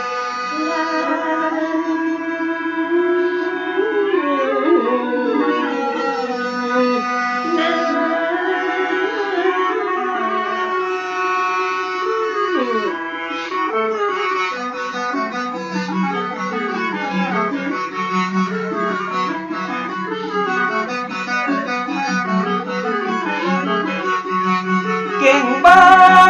ริหารจัดการทุกด้านตั้งวัดตั้งบ้านไปนอกไปในความดีมีหลายไผ่ก็ชอบสู้และมีความรู้เก่งการปกครองตั้งการใดมองหันความเก่งกามี ประทานนำนาพระเจ้าพิจยาลงถวายตำแหน่งเครื่องบุญสมานาศักดิ์เทระเป็นปฐมสังฆนายกาโสภา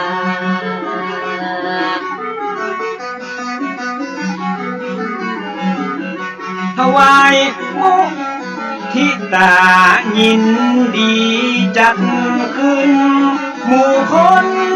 คึกคืนอนุโมท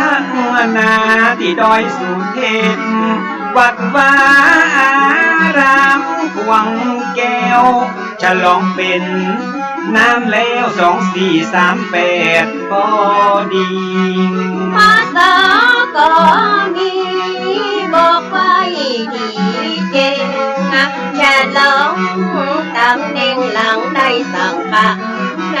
าชาเลยอาราธนามาอยู่ไกลไกลเหนือเวียงเชียงใหม่นั่นคือวัดเจียงยืนพศวันคืน2439เพื่อการพอเฝ้าและพัฒนาดูแลศาสนาสั่งค้าใหญ่น้อยหือเป็นไปเรียบร้อยสะดวกสบายศาสนาเรื่องไรใดๆก็ก้าวหน้ามาตกตามจากการศึกษาก็ดีกรรมฐานก็มีวิปัสสนามุ่งมั่นล้วนเป็นพื้นฐานศาสนามั่นคงต่อมามีองค์ภิกขุหนุ่มน้อยกิริยาเรียบร้อยมีนามว่าปิงบ่ฮือสุงสิงพระสงฆ์ตนเท่าบ่ฮือไปไวตุเจ้าติดมัดอกมัดแอวสักขาเตแถวเป็นสงฆ์หมู่สงฆ์ทางพระสงฆ์เตกมังกาจัด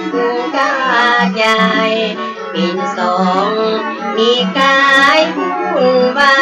เสียงทานนาพระป่าพระบานแยกกันบ้านป่าลัทธิมหาปิ่นท่านกุมภาบ่มักอกคือจะพอดแล้วบ่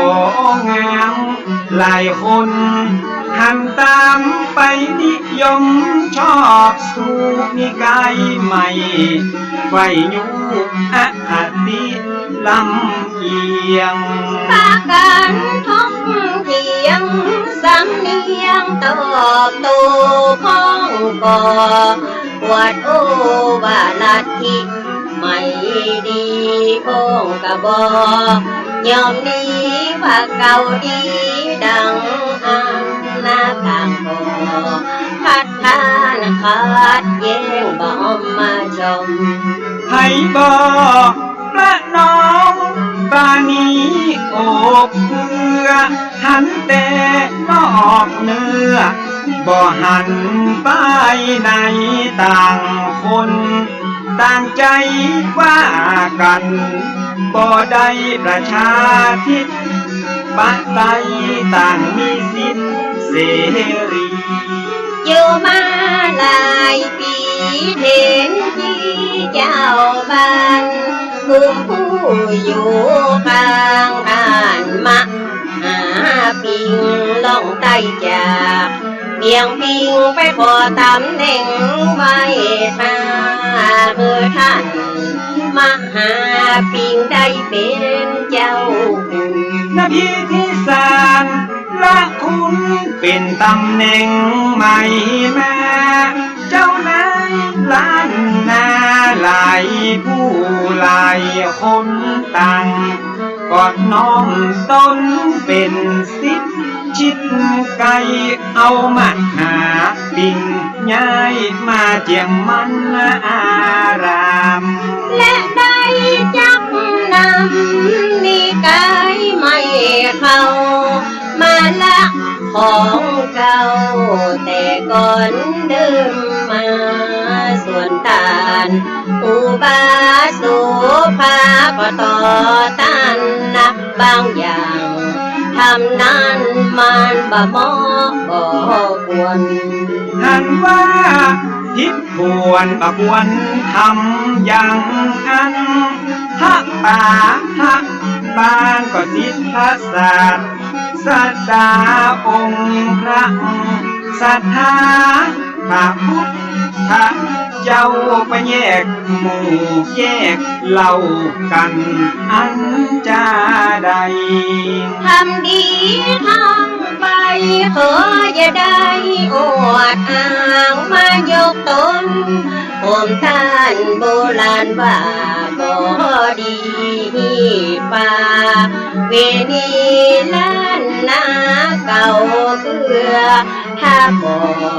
โอ้เบื่อก็บ่ควรทำลาย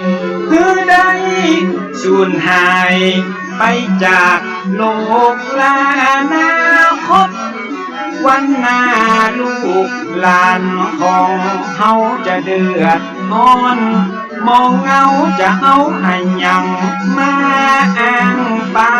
กัน แยกมั่งบ่สร้างความสามัคคี ผู้บ้าก็มีเจตนาดีชัดเจนบ่ใจไปเก่งขัดแย้งวางต่างบ่ใจไปคอยแล้วฟังอยากดังมีนา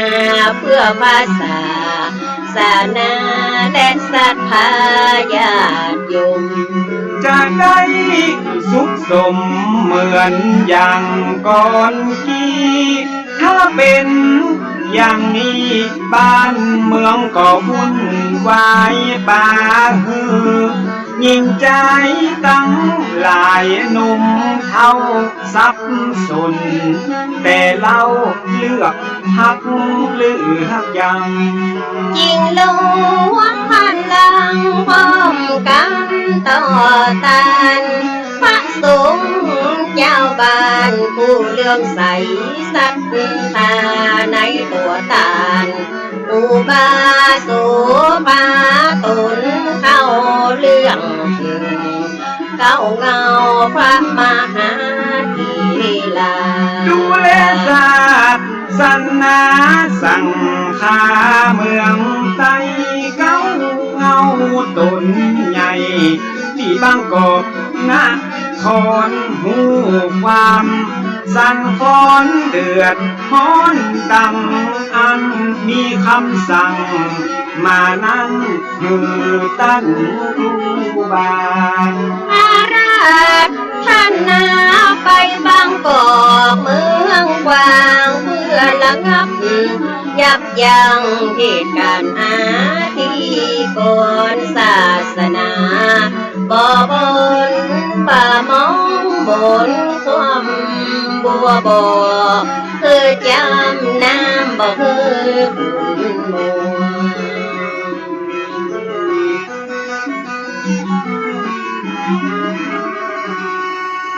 ลายลายตู้เจ้าพระนายใหญ่น้อยปากันเศร้าซอยมาส่งครูบาด้วยน้ำมาตา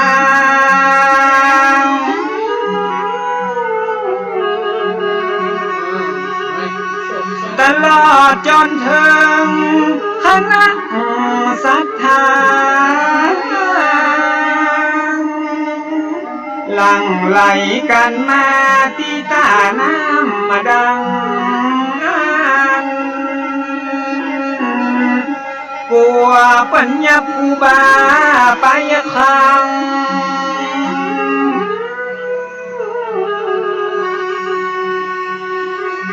ที่เวียงวังปิดกันอินดูคูบาเสียงทานบัวไปต้องกฎหมาย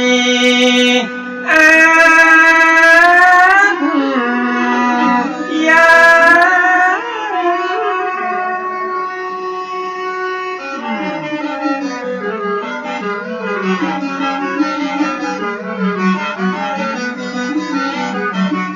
ตีตาน้ำเราว่าชัยมงคลสภาสาธุชนหลายที่ดังไก่ใกล้ปากันนาเดี๋ยวย่างละมาห่วมได้ยินนาขาวลือฟองก็ว่าดีว่าให้กูบาได้หับหนังสือว่าเป็นกระบฏบัดต้องนับถือป้าคือโบราณนาเตกเย่ ไปบอนลำปักครูบาว่าต้องประหารกลางวันแสกพ้องว่าถูกขังเดี๋ยวแยกว่าไปต่างๆหน้าเขาลือแพ้ไปทั่วทิศป่าฮือลูกศิษย์ลูกหาผู้ที่เลื่อมใสครูบานั่งเจ็ดน้ำตาย้อยอาบดังไปละตัวเจ้าพันเน้นที่เคยบำเพ็ญไว้กับเตกตื่นกันมาเงียบตุกออกเหนือไตไหลมานั่งสวดใหญ่ยักมงคลนังกูบาตนเมตตากาแก้วจากทุกพยามดสิ้นปัญหาทุกอย่างบางกองดูเจ้าสวดจบศรัทธากราบนบล้อมพังบอกว่าคนยืนคนนั่งบ่มีตังวางเตี้ยวตึงยิงตึงใจอดปากันดับหมดบ่เอ็กบ่เอวห่วมใจกันเป็นหนึ่งเดียวมาส่งครูบาไปบางกอกเมื่อคนนำมากันดวงหลายครูบาก็ได้ประกาศบอกเกษัตริย์พระพ่อออกไม่ออกบอกว่าไปนอกไปในขอคือหมู่เฮาพี่น้องบ่ต้องหอนทุกข์ตกใจบ่ต้องเป็นห่วงเป็นใหญ่บ่ใจมีภัยมีเฮาไปประชุมสังฆะสันนิบาตที่กรุงเทพ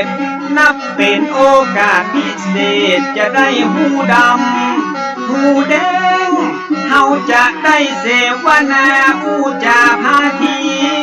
จี้แจงเปิ้นว่าเพชรที่ต้องมีแสงได้สามแดงหือเปิ้นได้ทองพศ2449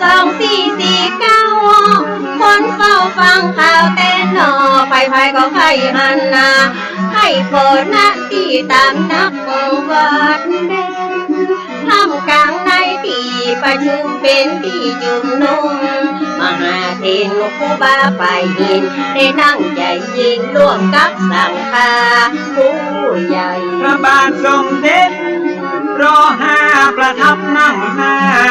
ไกลตักถามถึงความ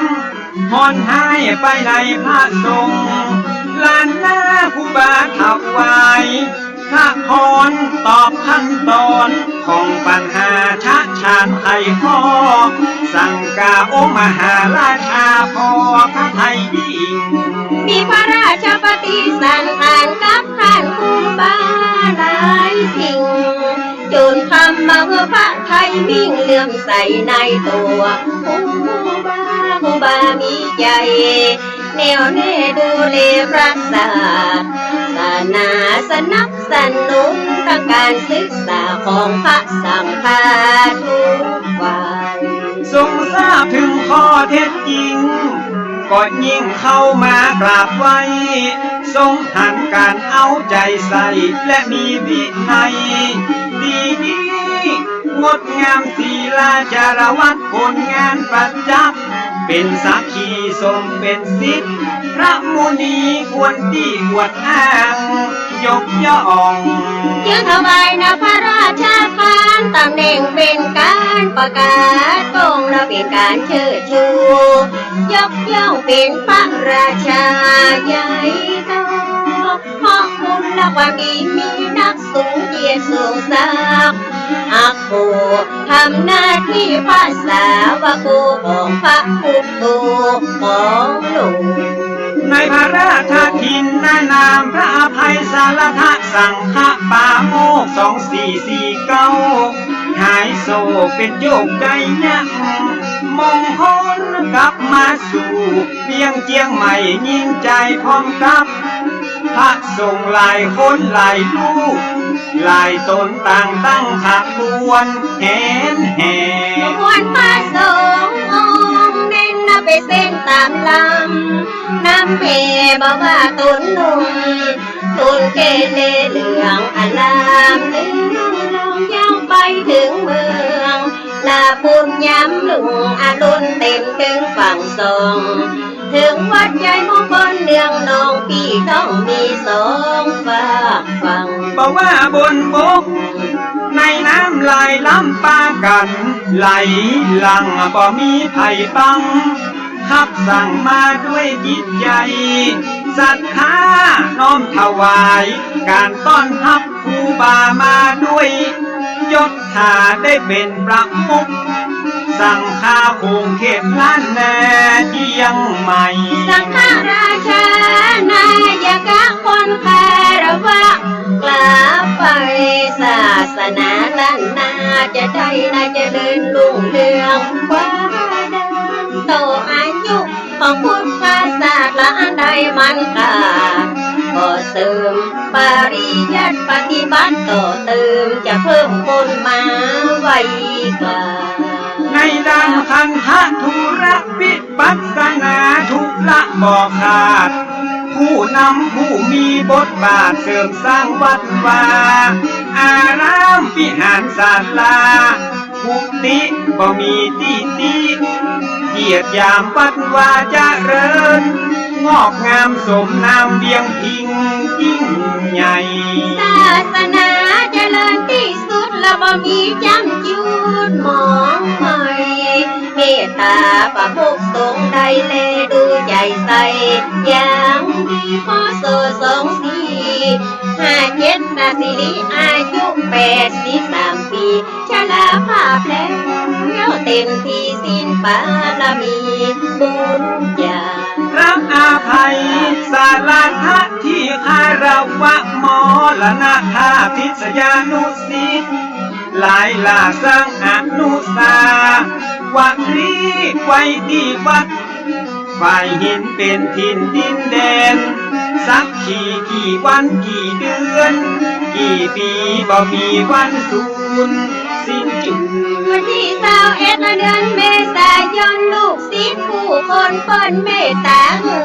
บุญล้านนาละพมาไตลื่นลดน้ำหูปันหูบาเป็นประเพณีประจำปีวัดแล้วก็ยังจัดบวชเน้นโดยหน้าพักเดินนอนคือศีลภาวนาอบรมธรรมะทายาคือหมู่เราเยาวชนฝึกฝนสวดมนต์ไว้กราบหูถึงหลักพุทธศาสตร์ข้อวัดปฏิบัติเจ้าเล่งเพื่ออนุภาพพระพุทธธรรมพระสงฆ์มีแสงทานธรรมจะได้เข้มแข็งมั่นคงอยู่คู่มนุษย์โลกท่านเจ้าอาวาสองค์ปัจจุบันจัดกิจกรรมและมีประโยชน์อาราธนาและพระสงฆ์มาโพเทธรรมเป็นวางเป็นข่าวรถด่วนขบวนพิเศษร่วมกับกลุ่มหนุ่มบ่าวสาวจังหวัดเชียงใหม่ของเฮาช่วงกลางว่าสาตา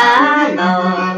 จัดงานตักบาตรเทโวใหญ่โตก่อได้สืบทอดหลังภาษาแห่งคำมาฮอดประยุทธ์ยังจอดขาดเลยวันสำคัญรอบปีบ่เว้นบังเห็นบุญบ่นิ่งเฉยตั้งกลุ่มหนุ่มสาวบ่ละเลยพุทธมามกะหลายรุ่นจัดที่พังนักพาส่งหลายองค์พระน้อยตุ้มหนุ่มต่างประเทศเข้ามานุ่มเพื่อมาศึกษาพระธรรมปฏิบัติธรรมนานาชาติ แก่คารวะตะพระสงฆ์ประจำเป็นแหล่งที่ชี้นำมาให้ได้พบความการอย่าง จัดสถานีวิทยุโทรทัศน์เผยแพร่เอ่ยอ้างพระสงฆ์จากวัดต่างๆได้ร่วมพลังจุ่มนุ่มฝึกพูดฝรั่งอังกฤษแก่ผู้มีจิตใจห่มอู้ไทยอู้เมืองเป็นจุ้มบ่เคยตอดตุ่มละขวาง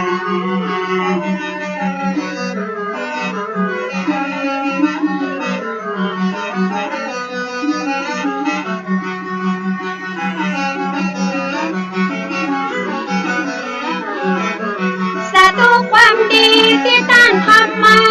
ท่านครูบาโสพโนตนนี้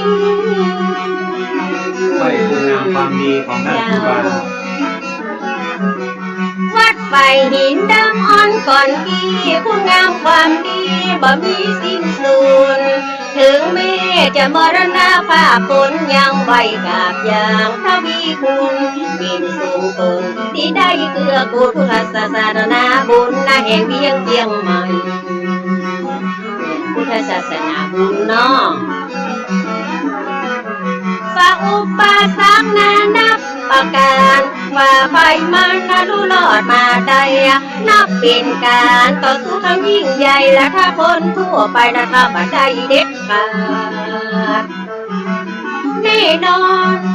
ปกป้องศาสนาโบสถ์มหากายคือปลอดใจได้ไว้ได้กล้า ตั้งปริยัติปฏิบัติกรรมฐานครูบาสืบสานรักษาเอาไว้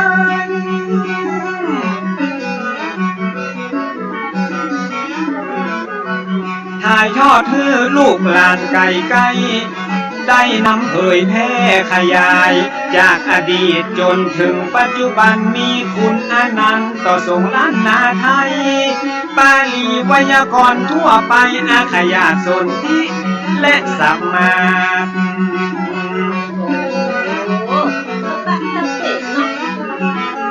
มูลกระจายพระไตรปิฎกครูบาท่องจบบ่ฮือได้วิชา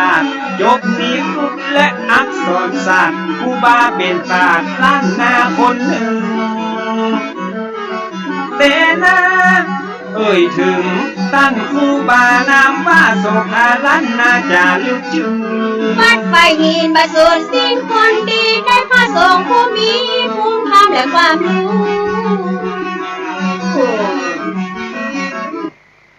ก็ผ่านไปพี่น้องท่านผู้ฟังก็ต้องขอสมาภัยตัวเนอะวันนี้ฟังซอประวัติของหลวงพ่อพระมหาเถระประวัติของครูบาโสภาซึ่งเป็นองค์ปฐมสังฆะหรือว่าสังฆราชทรงองค์แรกของล้านนาพี่น้องท่านผู้ฟังนะครับฟังกันเนื่องจากวันนี้พี่น้องท่านผู้ฟังก็ได้รับข่าวจากพระอาจารย์ใจกันตาวิโรเจ้าวาดของวัดหลวงอ้อเนี่ยแจ้งว่ามีคนหนึ่งถึงแก่มรณกรรมแต่ว่าเพิ่นมามีสตังค์ มีสตังค์น่าจะเป็นคนต่างบ้านต่างเมืองเข้ามาเจ้าอาศัยอยู่ซ่อนแยกการทำงานพี่น้องท่านผู้ฟังพ่อช่วยเพิ่นหน่อยก็เลยได้เตรียมครัวเตรียมของอย่างไว้ให้เพิ่นแมลงนี่กะว่าจะเอาไปร่วมบุญมานึกถึงว่าสมัยก่อนเนี่ยเราเป็นคนที่ไปเลยไปต่างจังหวัดไปลาวไปพม่าไปเขมรไปอยู่พุ่นเป็นเดือนๆนะพี่น้องท่านผู้ฟังก็น่าบุญว่าในสมัยนั้นคนให้บันนักปัญหาจนผู้ไล่ก็พอมีมันเหมือนยุคปัจจุบันคนมาหลากหลายเอามานึกใจว่าเกิดเราไปตกจนในต่างบ้านต่างเมืองอย่างเงี้ยจะได้เนาะก็เหมือนกับคนที่ถึงแก่มรณกรรมไปวันเนี้ยแต่ที่จริงแล้ววัดหลวงพ่อนั้นมีศพหนึ่งพี่น้องท่านฟังซึ่งเป็นญาติธรรมที่เคยอุปถัมภ์การอนุเคราะห์เมตตาอุปถัมภ์วัดมาโดยตลอดนะเพิ่นได้ ถึงแก่มรณกรรมวันนี้เป็นวันดาเนี่ยพุกก็จะเป็นวันนำสรีระล่างไปประชุมเพลิงแต่มันมีตายซ้อนทำลายนั่นก็คือคนเนี้ยเปิ้นมีหยังก็เลยมีความจำเป็นที่ต้องได้ช่วยเปิ้นพอดีมีคนใจบุญรู้ว่ามีคนตายแล้วเปิ้นมีหยังเปิ้นก็มาร่วมบุญด้วย500 บาทต้องขออนุโมทนาบุญด้วยช่วงนี้ก็จะเปิดเทปเก่าให้ฟังคำเด้อพี่น้องท่านผู้ฟังเพราะมันค้างเวลาประมาณ15 นาทีจะเปิดเทปเก่าให้ฟังสักแป๊บหนึ่งพ่อหลวงก็จะเตรียมครัวไปตัวสำหรับเวลาพี่น้องท่านผู้ฟังเวลามันไม่ค่อยมีมันมีเวลาแต่มันบอกว่างวันนี้มีหลายคนขอเข้าไปหาบ้านกำเต้าเพื่อมาแบบนี้เนื่องจากว่าภารกิจมันมีหลายอันหลายอย่างช่วงเย็นก็มาแน่ใจว่าจะได้พบปะพี่น้องท่านผู้ฟังก่อนก็ได้ประสานทางผู้อำนวยการรอบนึงช่วงนี้ก็ฟังเทปเก่าไปก่อนการปฏิบัติธรรมคือการระวังใจข่มใจมาเนี่ยมาทำมาอู้แล้วก็มาคิดในสิ่งผิดทำจิตใจของตนเองให้สงบผ่องแผ้วได้ชื่อว่าการปฏิบัติธรรมก่อนที่เขาจะนอนเมื่อคืนพี่น้องท่านผู้ฟังโอกาสเวลามันมีก็ทำสมาธิหน่อยหนึ่งไหว้พระเอากลางที่นอนนั่นแหละก่อนที่เราจะนอนทำจิตใจสงบไหว้พระสักกำหนึ่งและถ้ามีโอกาสก็ตรวจน้ำหยาดน้ำนั่นเลิกถึงแต่บุตรเทวดาที่รักษาตนตัวเงาผีหอผีเอินท่อนี้เจ้าที่ผู้ดำอย่าดำเตปาฮักทั้งหลายเจ้ากรรมเจ้าเวรตูวักน้ำถ้ามันรอดแรงภาคกลางคืนก็ตรวจใส่ก๊อกใส่สลุงใส่ขันใส่ภาชนะใดชนะหนึ่งเอาไว้บนบ้านนั้นก่อนรอมันแจ้งดีกว่างามก็เอาไปถอกหน้าบ้านหรือต้นไม้ต้นใดต้นหนึ่งถ้าจะนอนสบายรับสบายเบาฝันหายลองทำพอเตอร์ไปนอนตั้งฟังใจเวลาสักน้อยเดียวติ้วอย่างนี้ได้นี่เพราะว่าเราเคยเราปฏิบัติอยู่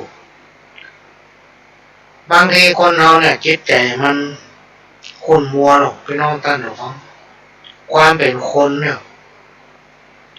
ถึงว่าหลายสักคนจะมีมันกันหมดบางทีนอนแบบรับนะ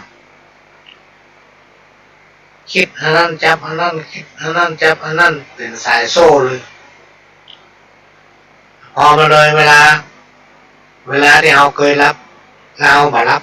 พอมันเลยเวลามันก็มาแค่รับละเนี่ยก็ลองตั้งสมาธิตั้งอกตั้งใจไหว้พระอย่างน้อยๆก็ว่าอรหังสัมมาสวากขาโตสุปฏิปันโนเนี่ย3จบแล้วกราบลงถ้าจะต่อทำน้อยก็คือต่ออิติปิโสภควาสัมมาทิฏฐิสัมไปที่นั่นนะโมโมเบนอย่าได้มากระทำเกิดโดยข้าพเจ้าสัพพะสัตตโรวินาศสันตุ3 รอบข้อภัยอันใดพี่น้องท่านฟังที่มันเวียนไปเวียนมาบางทีข้อห้องหมีเราจะข้อเพิ่นมันจะลดน้อยล่าหายไปหายมากระทำได้เขาถึงได้จะต้องไหว้พระก่อนทำชี้แจงมั่นคงและถึงกล่าวคำนี้ถ้า มีเวลานักก็สวดมนต์นักถ้ามีเวลาน้อยก็สวดมนต์น้อยพี่น้องท่านผู้ฟังจิตใจเราจะได้ผ่องแผ้วนี่ก็มุ่งกองกับน้องนามปฏิบัติต่อเนื่องคนเราทั้งหลายมักจะจมว่าโอ้กูทำดีทำแต่ทำว่าแต่ไม่ได้ดี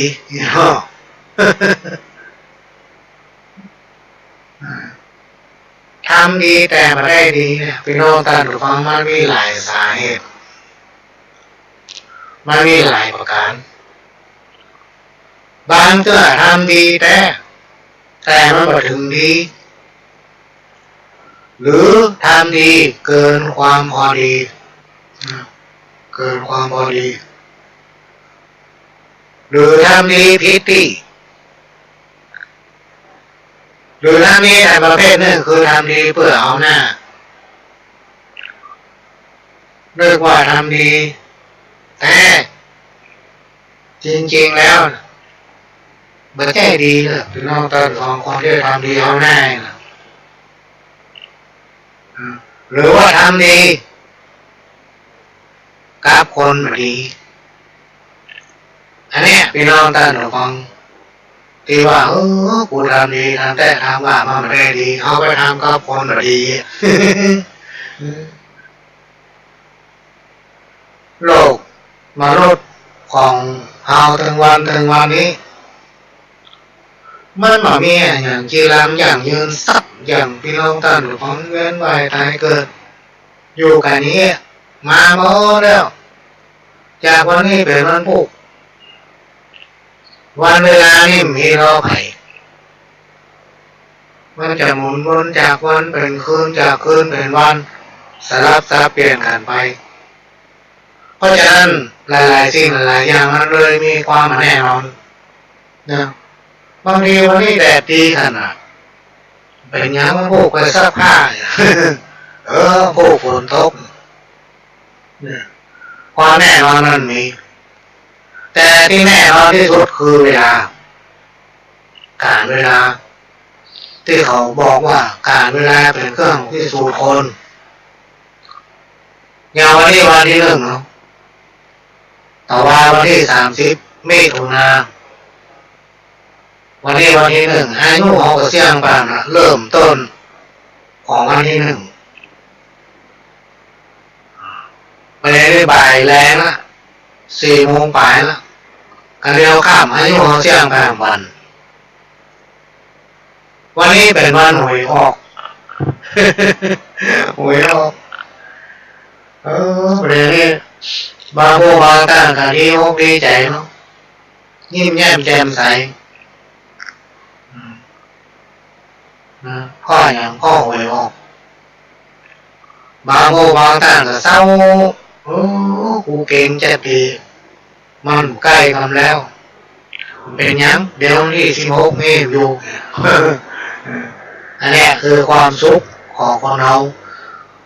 คือความหวังเลยวันนี้ผ่านไปเร็ว16แก้ตรงไหน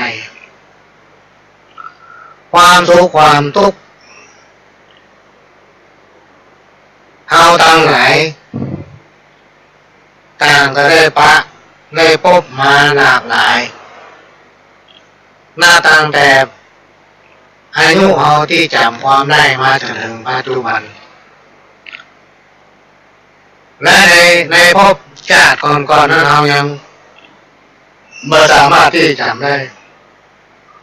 เพราะฉะนั้นพี่น้องท่านผู้ฟังอย่างที่มันจะเกิดปล่อยมันเกิด